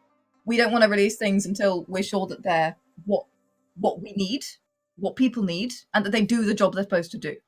So, when we're hush-hush about stuff, it's because we don't want to promise you something and then not deliver. We're not trying to be mysterious, but there are some very exciting things coming from authors. There's some actually, we should talk about that. About what? We're doing a collaborative project with Dungeon Fog and Guy Sklanders and Blue Sword Games, which is Kaora who made this gorgeous map as well. So if you go to www.project-deos, Deos spelled DEIOS.com, you will find a teaser page for what is possibly the most exciting thing that I've seen this year, that I can't tell you anything about yet, but it's so freaking exciting, and I wish that it was done already. Deos is the code name that we're using for now. And if you add your email address to that page, you will get updates as more things are teased. It's a little scavenger hunt. Revealed. Exactly. So it's a little scavenger hunt. You can go out and find the clues. They're not massively difficult, so don't worry if you don't have loads of time, you don't want to go full Mensa on this thing. That is okay. But yeah, basically it's I can't wait is all I can say about this. I'm not allowed to say anything else except I can't freaking wait, and why isn't it done already? And oh my god, and joy. That's all I've got for you. I think it's a very interesting year. 2019 will be a very interesting year, and I think I love that because it is the precursor to 2020, which was always the time that I thought the future will be here. When I was young, when I was young, I was like, by 2020, the future will be here, whatever this means. Flying cars. Yeah. It's always flying freaking cars. Right. Flying cars is one. The other is a colony to Mars, to the moon, which in fact was just announced by NASA, which I'm freaking amazed about. Very cool. Yeah, we are also looking forward to this year. Nerdsmith has a lot of cool things that we're going to be beginning to work on this summer, and I'm tremendously excited to be able to announce shows and collaborations and stuff too. I know a little bit about what they're doing, and it's fast. You know at least about one thing. Yeah. I said a little bit, like a very little bit, and it's super exciting. Very cool. We've all signed pinky swear NDAs with each other about Yes, we things. did. So. It was very official. Yeah, I've got a bunch of stuff operating under the pinky swear mandate right now. The thing is that you end up talking with so many people that writing NDAs with everybody all the time, if you know them and you trust them and you love them, well, it becomes a bit counterproductive at the end of the Right. day. Arduous. Definitely Yeah. arduous. Yeah. So have you showed them the campaign side?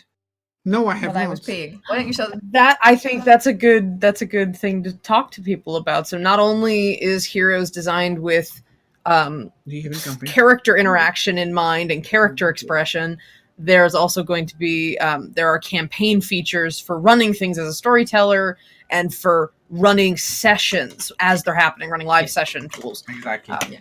So this is a very small screen, guys, so I'm sorry that this actually is down here, but this is essentially what the storyteller will be seeing when they prepare their game. So as a storyteller, you have access, of course, to your characters that they're playing, your player players, characters. You can invite more people by just giving them this link, and if they have a character active, they will just essentially join the campaign. You have your supporting cast that you, of course, can edit. And you Current location under the sea. Will that be filterable? Exactly. You have The your support parties I you can manage, think. and for each party, you can write quests. So you can effectively give them quests, and then you can track essentially the progress of the quest. Oh, neat. You can give them equipment because everybody knows that not all players do equipment personally. Some people do essentially equipment by the party kind of thing. So if you want to track Yeah, party loot. exactly. So can Party everybody edit that? Everyone in the party can adjust and edit and see that? Yes. Okay. Ditto the quests, in fact. Exactly. The same for the quests. So once Okay. a quest So is for active, under supporting casts, are you able to filter or tag that so you can look like by city or by something like At that? this point, you can filter just by name, but there are upgrades coming for better filtering and more. Okay. I was gonna say at least sorting by those headers sorting is already would help a working here. lot. Yeah, you it's can already- sort that's by already name, there. type, visibility, and location Yeah. already. Yeah, that is already working. I only have this was a test campaign, which is why it's called the Legacy of the Duck Banana, and why my only NPC is the Reverend Mr. Bob. Mr. is his first name. So yeah, as I say, my party is called the Tea Party. I mean, it's full of silly things. Beautiful. Yeah, exactly. So then you have essentially your plots here as a storyteller to be able to know what you are planning for the session and the campaign in general. They are nested because effectively that means that the master plot of the campaign, and that can be essentially a smaller plot or subplot essentially you have. You I'm can sorry, nest them as much as I you don't want. understand what that word means. What's plot? Which What's plot and I plan? don't planning. I don't So if understand all you- that. If you are a planner, Logan, we just did an episode about preparation. We just Yes, did. and I took the counterpoint. I was against it. if you are a planner, you can have a master plot and then a session plot and then scene Yes, planned that's out right. if you go that far. Because Yeah. some GMs How like how to. far can you nest? can you repeat that? How far can you nest? As far as you want. Oh, jeez. too You much can nesting. break the layout if you need to. So here you can Build create. yourself a house. So you can create sessions here, and I will Mhm. in fact, schedule one. The Legacy of Lane 2, apparently, The return of the loom. and I will add the Tea Party and the. It's and I will stop. LaMay. So, and then you have the primer. So the primer is effectively a way Yeah, the primer. for you to pull things from your world into your campaign. So these are essentially the articles that Janet decided that her players should know about before they play the campaign, or effectively Okay. the information that they gathered through their adventures for their game, kind of thing. Because And that's available on the public screen too, so that's a primer for the audience as well. Exactly. Like, here are our character bios, here's the main plot, Oh, here's our city, so that these are the absolute necessary things you need Exactly, to know you to need get to know. into the story. exactly, and of course you have So- some settings here. I mean, the settings don't really are having anything exciting. Just some information about your campaign. And Well, the ability to- you have like your Twitch and Discord links, I think, in there, and maybe Yeah, the of course. So VTT you put board the if you Twitch have here, that. effectively- Yeah, if you put your tweets here, this will appear on the top of the campaign, so people can in fact See when you're live. see when you're live Mhm. essentially as well. Very cool. So So under I- sessions, I'm sorry. sorry, we all have things to What were you say. saying? Go ahead. So if I go to our sessions, I will start the session. I will start the Legacy of Flame Part 2, apparently. It's pronounced lame. So what does that do? Clicking start, it makes that live to the audience or to the players. or- So what it makes is that, first of all, it allows people, your players to join the session. And I cannot show you that right now because I'm in a session, but I will try to go through this session afterwards as a player to show you how it actually works. We're not ready for that. It's multiple pages. But effectively, this is what the storyteller sees when they're in session. They have all the players here that they have. So essentially, I can click on that and can see the information I have about this player. I can see their seat. I can see their equipment and the creatures they have, or whatever else I had actually the player has in here for them. I can see the list of NPCs. I don't have actually any NPCs on this session, that's why. I can see the party. So this party only has one person, so it looks a bit weird, but this is essentially my ability for me to change the hit points for my players. I can add quests to the party, or I can add or remove equipment from the party as well. This is all in session. Yeah.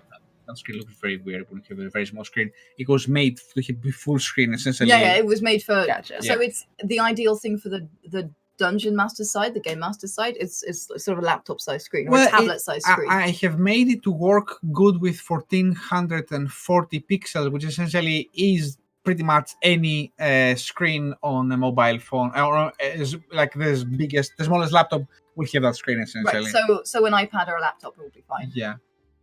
Then you have your notes, which are a fully featured system. Effectively, you don't have any notes here. Create a notebook. Okay. Okay, so this was a thing that I told my husband about. What are you doing? I don't know. He uses Microsoft OneNote for his notes when he makes stuff as a DM, and the thing that he thought was the hardest for him to transition to something different from OneNote, one of the most important things, was the ability to have multiple tiers of nesting in his notes. That this basically does exactly that. You can have a notebook that has pages, and those pages can have tabs, and those tabs can have notes in them, so that you can organize a lot of complex concepts into an area. Can you stop writing, sweetheart?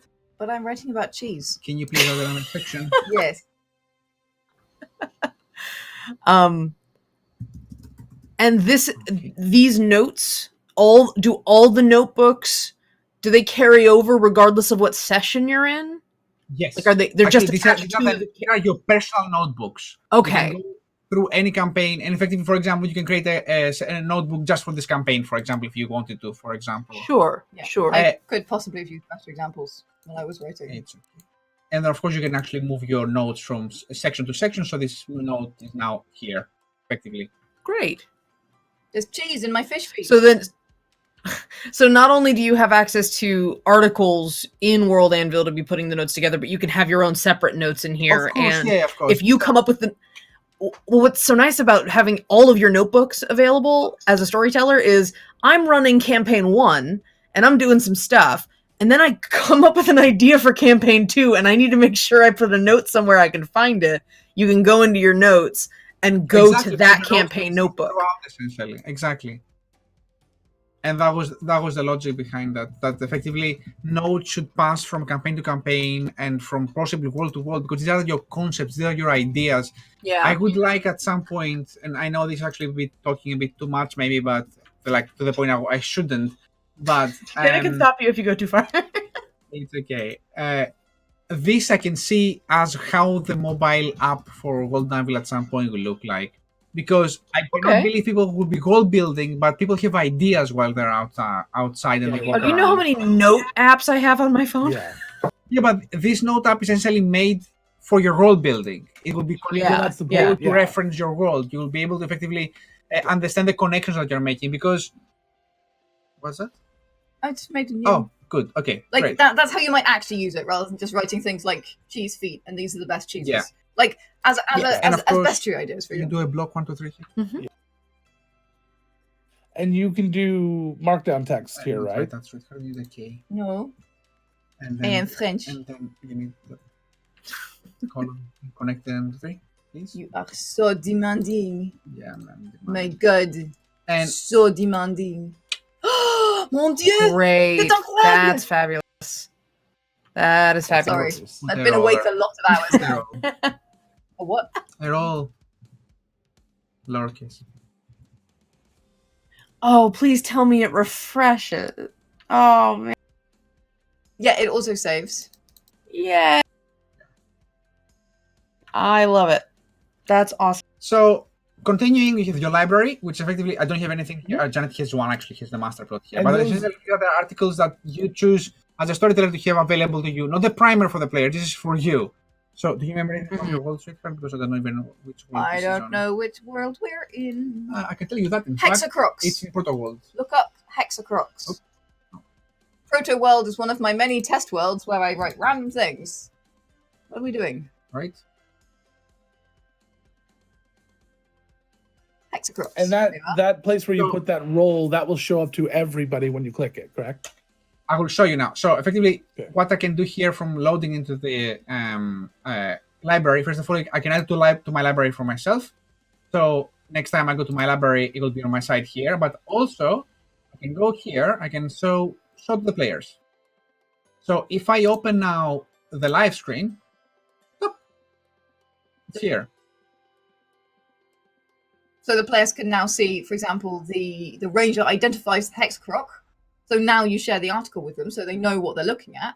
Suddenly they have information on the hexacroc, and so does the audience. Yes, So exactly. when you add to library, can you pull goes from here in the other sidebar. people's public information? No. This is for you. This is Okay, your just- private library. The Got primer it. is for everyone. The primer primes them for the world so they know what they're talking about. The library is your personal library. So they don't Got see it. that. That's just for you. You But can the share it. show to players option is what adds it to the campaign view, and then the public screen even Let- gets to see that too, I believe.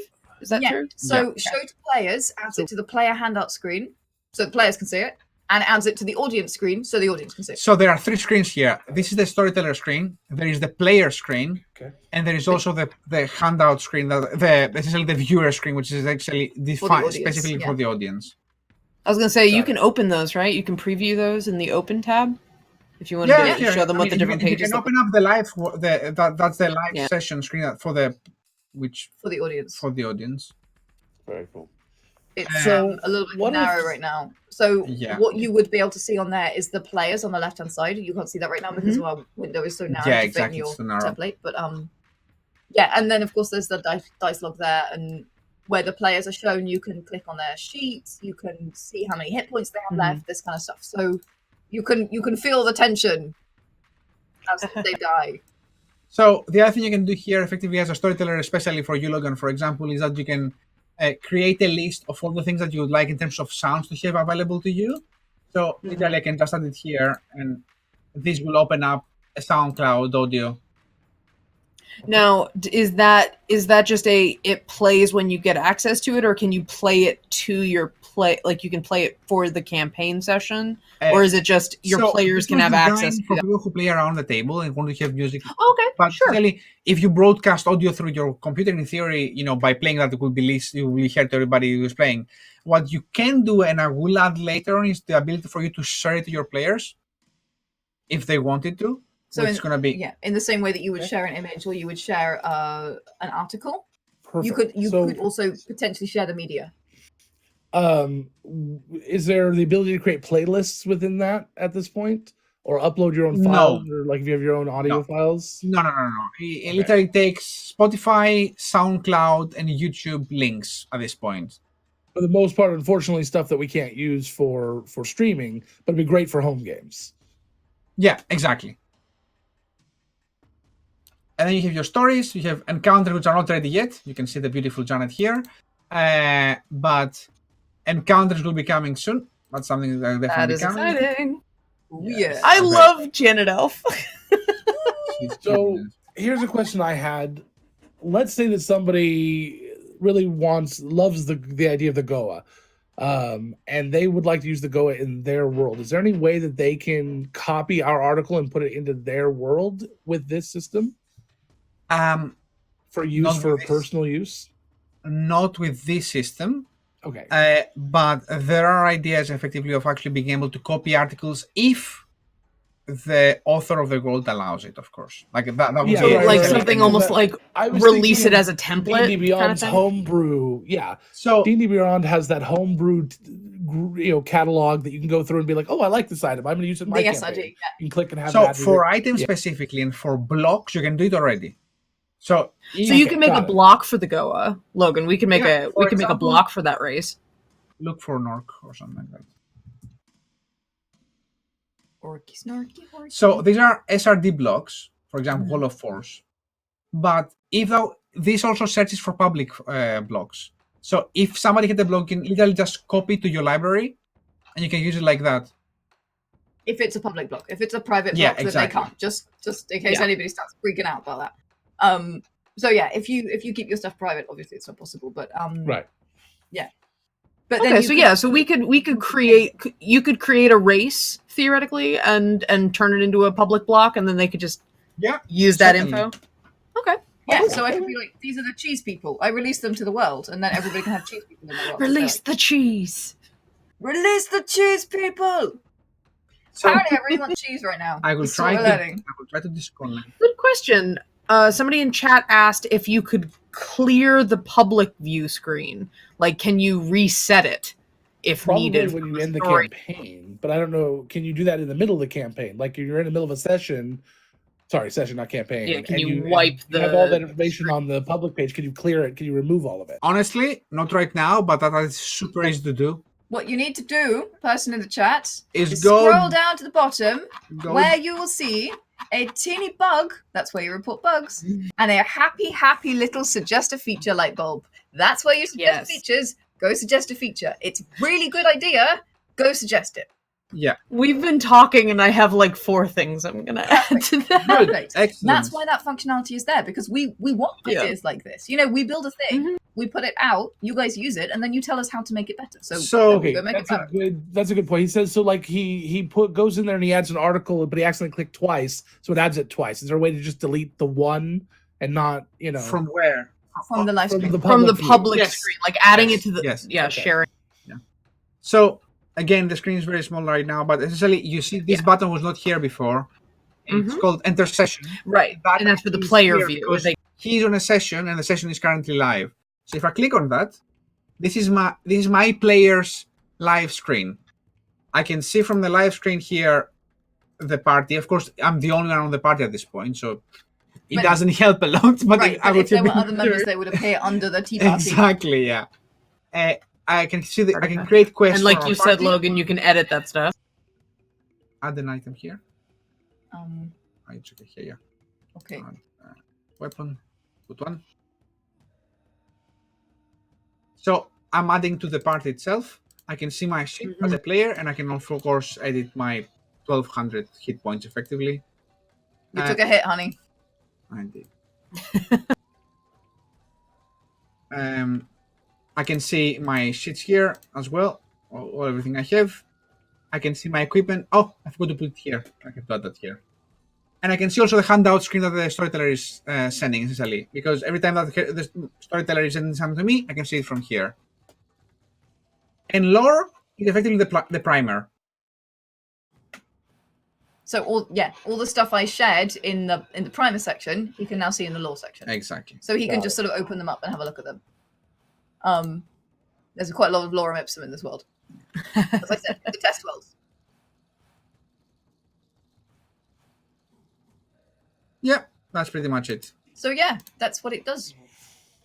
And just to clarify, because we've had this question a couple times in chat, everything that we've been demoing today is all free features. Like these are all the non-guild features, right? Or is a lot because you guys have the red guild feature button on a few pages to Yeah, show we like didn't here are go some of there. the premiere things. No, we didn't go there. We didn't go there. So- I can show you what it is and what it does. So essentially for Sure. players, right now you're able to change a custom URL. You can also add CSS to your world to make it prettier. Mhm. For the storyteller, here's actually other features, but I can actually show you exactly what they are. I mean, we're not hiding anything here. And we go to the pricing page. Yeah, well, part of it came from somebody going, "Oh my god, this is free! Yeah. Are you kidding me?" So this is what the difference is between free and the 4 different biggest levels essentially of the guild. So Journeyman, Master, and Grandmaster. So free people get 2 characters, 2 PCs for free. They get 5. Sorry, they get campaigns 2, 5, 10, or unlimited if you're a Grandmaster. Non-player characters you can get unlimited in general. All the NPCs. You get 2, 5, 10, or 20 PCs essentially. And what you get from becoming a guild member, first of all, is that you essentially get ad free. You get privacy for your campaigns. You get custom URLs we showed before for your characters and for your profiles. You get CSS for your profiles and CSS for your characters. And also, if you become a guild member, you get a huge thank you from us, because this is 16-hour days from 2 people, and we'd really appreciate the support even for that, because that will allow us to continue working, essentially. As simple as that. Yeah, when I said the Anvil is our baby, I wasn't kidding. Like, it really, it's the thing. This is your night and day. Right, exactly. Like, I actually, wake it's up our at 6. day and night. Not He wakes up at 4 o'clock. I wake up at 10 to 7, and the first thing I do is check my phone, deal with the Discord, deal with the emails, and then last thing at night before I go to bed, after working the whole day, it's World Anvil. That's what we do. Exactly. Yeah. And the World Anvil, that pricing that was up there was a 6-month block. That's correct? right. Yeah, essentially. Well, I was going to say, you can you can see the different time block, like, types of subscriptions. There's like a little button that you can change the view to see what the different prices. You can do 1 month. 3 months, you can see what the 6 monthly months, is. yearly, and obviously the longer you sign up, the more money you get off. Exactly. Because we want to reward cheaper people it who is want as to hang a out with whole. us, basically. And if you sign up today, if you're not here, if you use the code HEROES, you get 30% off, and that's the biggest we've ever done. Yeah, biggest discount ever. Yeah. So definitely, if you guys are not yet a guild member and you're interested, now is definitely the time to jump in on that. You can get that at worldanvil.com. So how long is that going on till? Do you know? Friday, right? No, it will take a bit more than Friday, because we have people who will be coming on Friday for the first time. Sure. Yeah. Oh, sure, yeah. Seriously though, there's so much here. The idea that this is just like, well, we already have World Anvil. Here's another thing we're doing, as opposed to this was the project. Right. I mean, is really impressive. I was joking with Dimitri, but it's not really a joke. Like, he's made a whole new website here. He's made a whole thing. Seriously. I realized about 2 months ago, and when I was literally deep into coding, and not depression, but like this horrifying feeling that this will never end. And I was like, I kind of did another website into the website, and it did not start like that. I was like, oh, that's a good idea. And I was like, oh my God, what have I done to myself? Kind of thing. It's been a long 4 or 5 months getting this baby ready for delivery. It has been long. We're so excited that it's there, because we're so excited about the functionality. I can't wait to use the damn thing. He can't wait to use the damn thing. Honestly, with this functionality, with this level of campaign management, I would be willing to try and run a game again, because I know that, like, even though I don't have a lot of time, it's so quick to put the session together that I'm a very over preparing DM, right? I will write out everything, I prep everything, but actually with this, that's really easy, because like you just write the stuff and put it in, and then your music is there, and then everything's there, and it's done. Right? So yeah, I'm really looking forward to using it as a player and as a GM. Yeah. And I'm looking forward to you guys using it as an audience screen, so I can sit and watch it. I'm so excited about that. I'm very excited to get started with it. Our intentions right now are to get final rights and shenanigans using it. Partly, shenanigans is going to be great because we're already a bunch of chuckle fucks, and so having us in character posting stuff is going to be amazing. Oh my God, I can't wait! I can't wait to see that. I'm so excited. I can't wait to see the final rights characters in Heroes, because I'm fangirling so much about this show. Like, it's like, oh, Jovi's already in there. I've been playing with Jovi. So Jovi, he's already in there. And my character in Shenanigans, Adelaide's in there, and her first milestone was being one shot killed by a pixie 2 weeks ago. Oh, Long story short, we had wild magic happen and everybody in the room got vulnerable to piercing damage.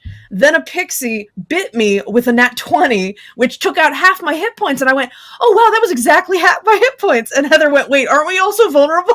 Which doubled it. And then I went down. It was amazing. So great. Painted pixies. Yes, painted pixies. We are permanently stained with paint right now. I have a superhero purple like all across my eyes right now. They're pixies that actually excrete paint, like a stain, like a paintbrush. They're like furry. hilarious. They're like little Yeti pixies. It's amazing. I love But yeah, that. that's my first milestone on Adelaide's sheet is one-shotted by a pixie. Oh man, what So a way to go. we are coming to the end here. We're going to start our review process here, but I wanted to ask the two of you, especially Demetrius, because he always has that shifty look to this. What is something you haven't told us about that you can tell us about that you're really, really excited about coming up? Like, is there a feature that you're really excited about, or is there something going to happen that we haven't talked about that you're really super excited about? One day we're gonna have a holiday.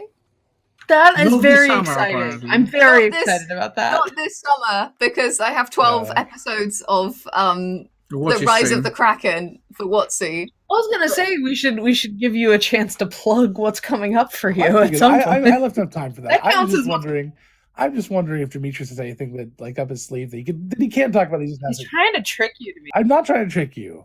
No. Logan just wants the good stuff. I think I already gave you some things today. I can tell you Mhm. we already discussed about the fact that there will be an encounters system for heroes. That's for sure.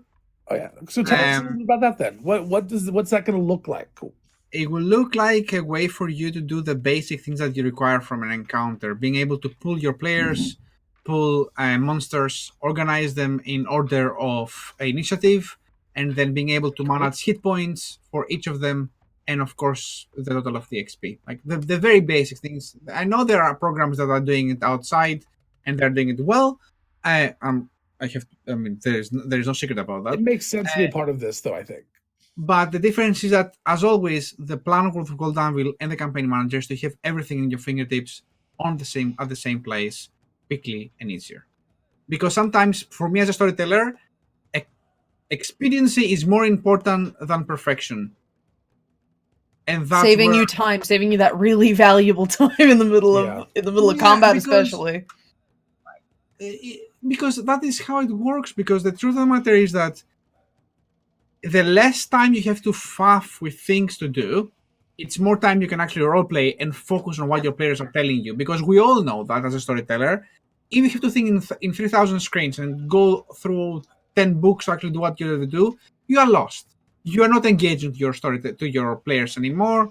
The story goes slow, the actions go slow, and that's what I'm trying to negate here. Make it essentially easier and faster for people to do what they need to do. Right. The other thing, of course, that is coming, and we can talk about, is the literature update, which I'm really hyped about. I'm just stoked at it as just in general. I don't even know anything about it. I'm excited. What I can promise is that because this update was for storytellers and players, of course, there's been a question about that. The next update will be all about the authors. It will be effectively a way for you to. I'm very excited. Yeah, it will be a way for you to work on your stories while in World Anvil. That's Very all I cool. can say on that. But there will be a lot of things more than that. That's coming awesome. up. I have one other question that you say you've answered twice already, but I just want to be 100% sure. Can you imagine a world at all where you might decide to take this whole thing to another level and create a virtual tabletop? I knew you were going to ask that. I knew you were going to ask that. Logan That's wants us Logan. to make a BTT, people. This is every time we talk to Logan. Logan's like, but what if you just made a Did it BTT? anyway.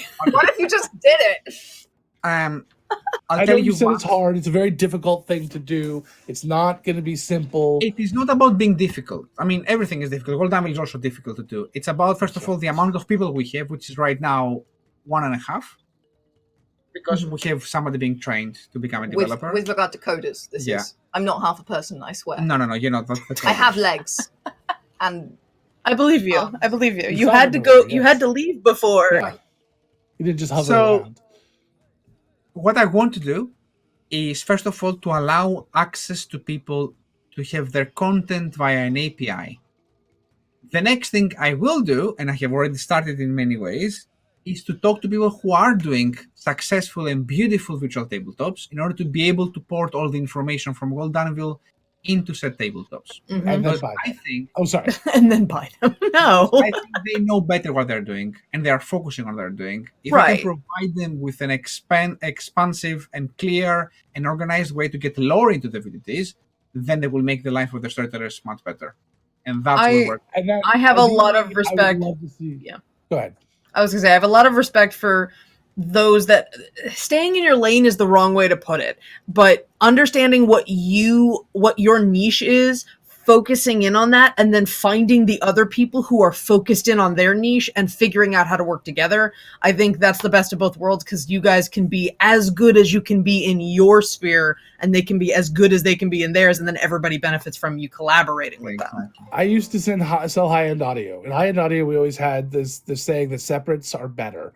Having your amplifier separate from your receiver, separate from, having different speakers and several different speakers of different ranges, everything makes the audio better. That's what this is. I agree. I would love to see you work with somebody that's doing VTT very, very well. Let me know if you find someone. And then working with them and creating a system that works together. I think that would be amazing. We are already in talks with at least 2 people. That's fabulous. I'm very happy for you guys. Good. yeah. So hopefully we will find something that works, because again, we can't make a VTT. It wouldn't make sense for us, but we'd love to see Finding complete someone that you can solution work for with, people. yes, that Mhm. works seamlessly and that you can work together, because you can go, what do you need? Let's just make it. And I could just see that becoming just really incredible and being something just really amazing overall. I am so excited for what the future holds for the next year or two for this, and I'm very, very excited that we're Me a part of too. it, that you guys have included us in this, and that you've included us in your family. It really means a We lot to us. couldn't be happier. The moment and the day, I remember still the day that I first talked to you guys, and it was an amazing day, because I was talking to Logan, Don't change Yeah. it. that he just came to me, and then suddenly said, okay, I'll invite the rest of my friends here, like the rest of the directors of Frenchmith. And suddenly I was in a screen with 10 super excited people, and I was like, oh my god, this is the best meeting ever, kind of thing. It was amazing. It was We so can bring nice the to meet- enthusiasm. We are good at that. No, it was amazing. We're passionate about what we do. You're passionate about what you do. That's it. That's the point. And I know that we have some other things we can't talk about coming. I'm very excited about all of that. Can't wait till we can start talking about that. So much good things happening. And as a matter of fact, I got a meeting later this week about that. So there's a Very lot of good exciting. things coming. Very, very happy. I think we need to do a quick recap and let then you guys can do that. So Heroes is coming out this Friday. Theoretically, or yes, it's locked in, or Potentially before that, Oh, but Demetrius potentially said okay, great. maybe earlier, but at minimum Friday. So watch On for Friday, that. it will Go be take a available look. for everyone. Remember that while you can try it out for free, you unlock a lot more features when you sign up. And World Anvil itself also has so many great features, and obviously the two integrate incredibly well. That's kind of the point.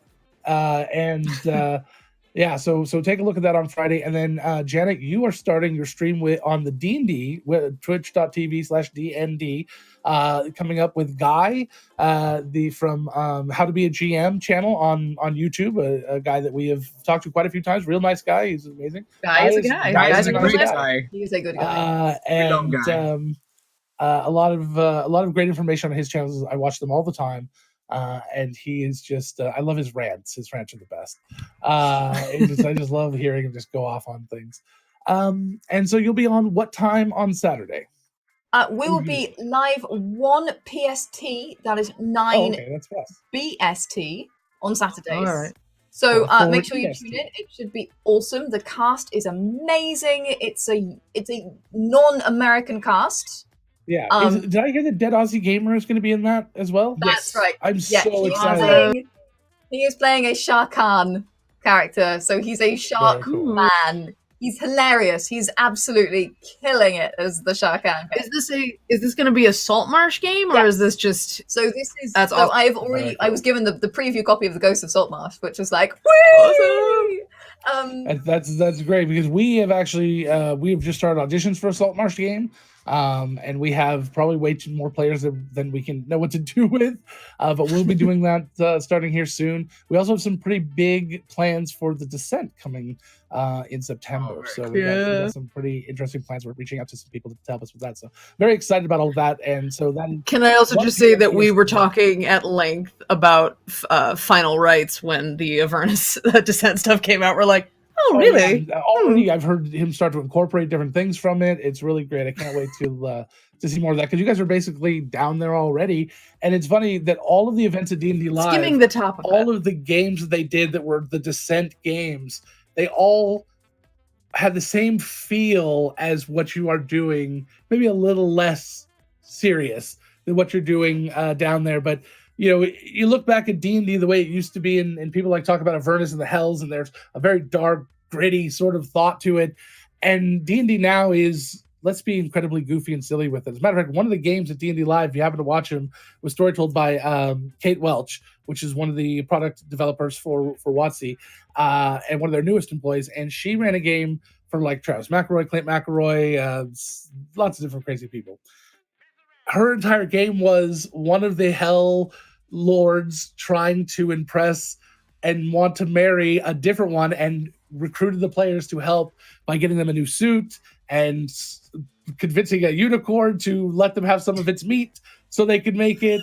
We just need like a leg. We just need like a drumstick. Yeah. They're like, we need 2 8-ounce steaks. They end up taking a haunch. They persuaded the unicorn to allow them to do this. Like, we'll heal you while we're doing it. Just regenerate. It'll be fine. And then in the end of it, to have Chris Perkins come out and play Mad Maggie, the one that was trying to be impressed, and to have that whole scene just play out, it was incredible. It was goofy, it was silly, it was ridiculous. It's exactly what D&D should be. And I'm glad that we have seen come to this world that we're not taking things as seriously. And so it's nice to see that we're right along the lines of where the creators and the newest heralds and the newest people that have the command of that ship are taking it. So it's nice that that's all happening. So since we're wrapping, 2 important things. So Janet, your stream is at 9 a.m. BST, 1 p.m. PST 1 p.m. on PST, Twitch. 9 p.m. BST. We're in the future. 9 p.m. So Gotcha. we're 8 hours after PST. So 1 p.m. PST, Mm-hmm. 9 p.m. London time. 9 in the evening for the UK, 10 in the evening for Central Europe. Yeah, exactly. And okay, because most of the listeners are probably American, 1 o'clock Pacific time. It's the easiest. And that's on twitch.tv/DND. Yeah, that's right. And the World Anvil community will be hanging out there. We will be doing giveaways. We will have a special Discord channel on our server. Every time I roll a natural 20, we will do a giveaway. Now, I'm not good with the dice. The dice not liking me. So we will see how many giveaways we actually have. I managed to die in a one-shot because I failed to roll a 10 on a D20 4 times. 4 times in quick. I just bled out in the sand, people. It was tragic. That's awesome. I mean, I rolled 3 nat 1s in a row one time. I mean, I was being a jerk. I sort of So, Angela, can you please remind us what our giveaway is for today? Because I forgot we've got a giveaway. We're going to roll that real quick. So we have a giveaway for a World Anvil Guild membership, the beautiful guild memberships we were talking about before. Give me your opinion, all. Do you want a slightly longer master or a slightly shorter grandmaster? Which level do we want to do? We can let the winner choose. That's true. We might need the extra people, or they may not need the extra people. Sure. So we will have a World Anvil Guild membership. We will let you know when you win what your options are for getting said guild membership. Sounds good. But yeah, make sure just before we're about to close it down, the code is !World Anvil, all one word. So if you put that in chat, you'll be in the running for the raffle, and we'll give you guys we'll give you like a Jeopardy theme song for a bit and see. I'll just sing it in my head to give you some time to do And that. so lastly, we want to thank of course, Janet, Demetrius for being here. You guys are amazing friends, amazing sponsors, and amazing family. And we really appreciate you guys being here. We love you guys very, very much. And I can't think if there's anything else we need to talk about before we head out, besides running this thing. I want to say a big thank you to both of you because your Yes. love and support and your inspiration with your games and with your shows is something that keeps us going. And I would like to say once again that there are not so many creative people in the world with the passion that you have for what you're doing. Yeah. And I hope that you will continue doing it for many, many years to come. Us too. hope so, too. We hope so. We're gonna have Alrighty, fun, we're gonna guys. go ahead and roll this. Here we go. 3, 2, 1. Craft 01. You have won our giveaway. Congratulations. Craft Congratulations. 01. We will Congratulations. reach out to you. You'll have your We'll reach out choice to of you a couple of after. options for a guild membership, and we will reach out to you on Twitch here with your options, and we'll make sure you get that as soon as possible. Welcome to the guild. Yes, and welcome to the guild. As always, you guys, I am Angela, and this is Logan, and this has been Discover RPG. We air every Wednesday at noon Pacific with different themes, different guests, just talking about storytelling and role-playing and trying to give you guys a little couple hours of inspiration in the middle of your week. Next week, we're going to be talking about reputation. How that plays into your game and your world building. How do your players earn reputation, and what happens when their reputation is destroyed? How do you as a game master deal with that? So we will be talking about that. Send us your questions on Twitter at Discover RPG Show, and we'll try to field them as we talk about reputation, infamy, and fame. What was it? Fame and infamy. And even In and your we'll take stories. questions right here live during the show as well if you're watching. Yes. Come join us. And of course, you can always email us at drpg@nerdsmith.org as well from there, or use a contact form at Nerdsmith. There's a lot of ways to get a hold of us, so we can do all of that. Alrighty, we're gonna go ahead and do a raid over to the Greyhawk channel. Heavenly is over there DMing, it looks like. So we're gonna go Heck yeah, say that's hi, right. She has one. and we're gonna do that. But it's gonna take me 10 seconds to do that. I should have done 10 seconds. I believe Heavenly's game is all monsters too. I believe that is how she's running her game. It's an all monster party. Heavenly, I'm obsessed with her. She's wonderful, and I'm so happy that she's part of the Nerdsmith family. So please come along, even if you can't stay long. Let's just do a nice big raid over there. What do we want our raid card? We are heroes! Exclamation point. We are heroes. I love it. All right, guys, we are heroes.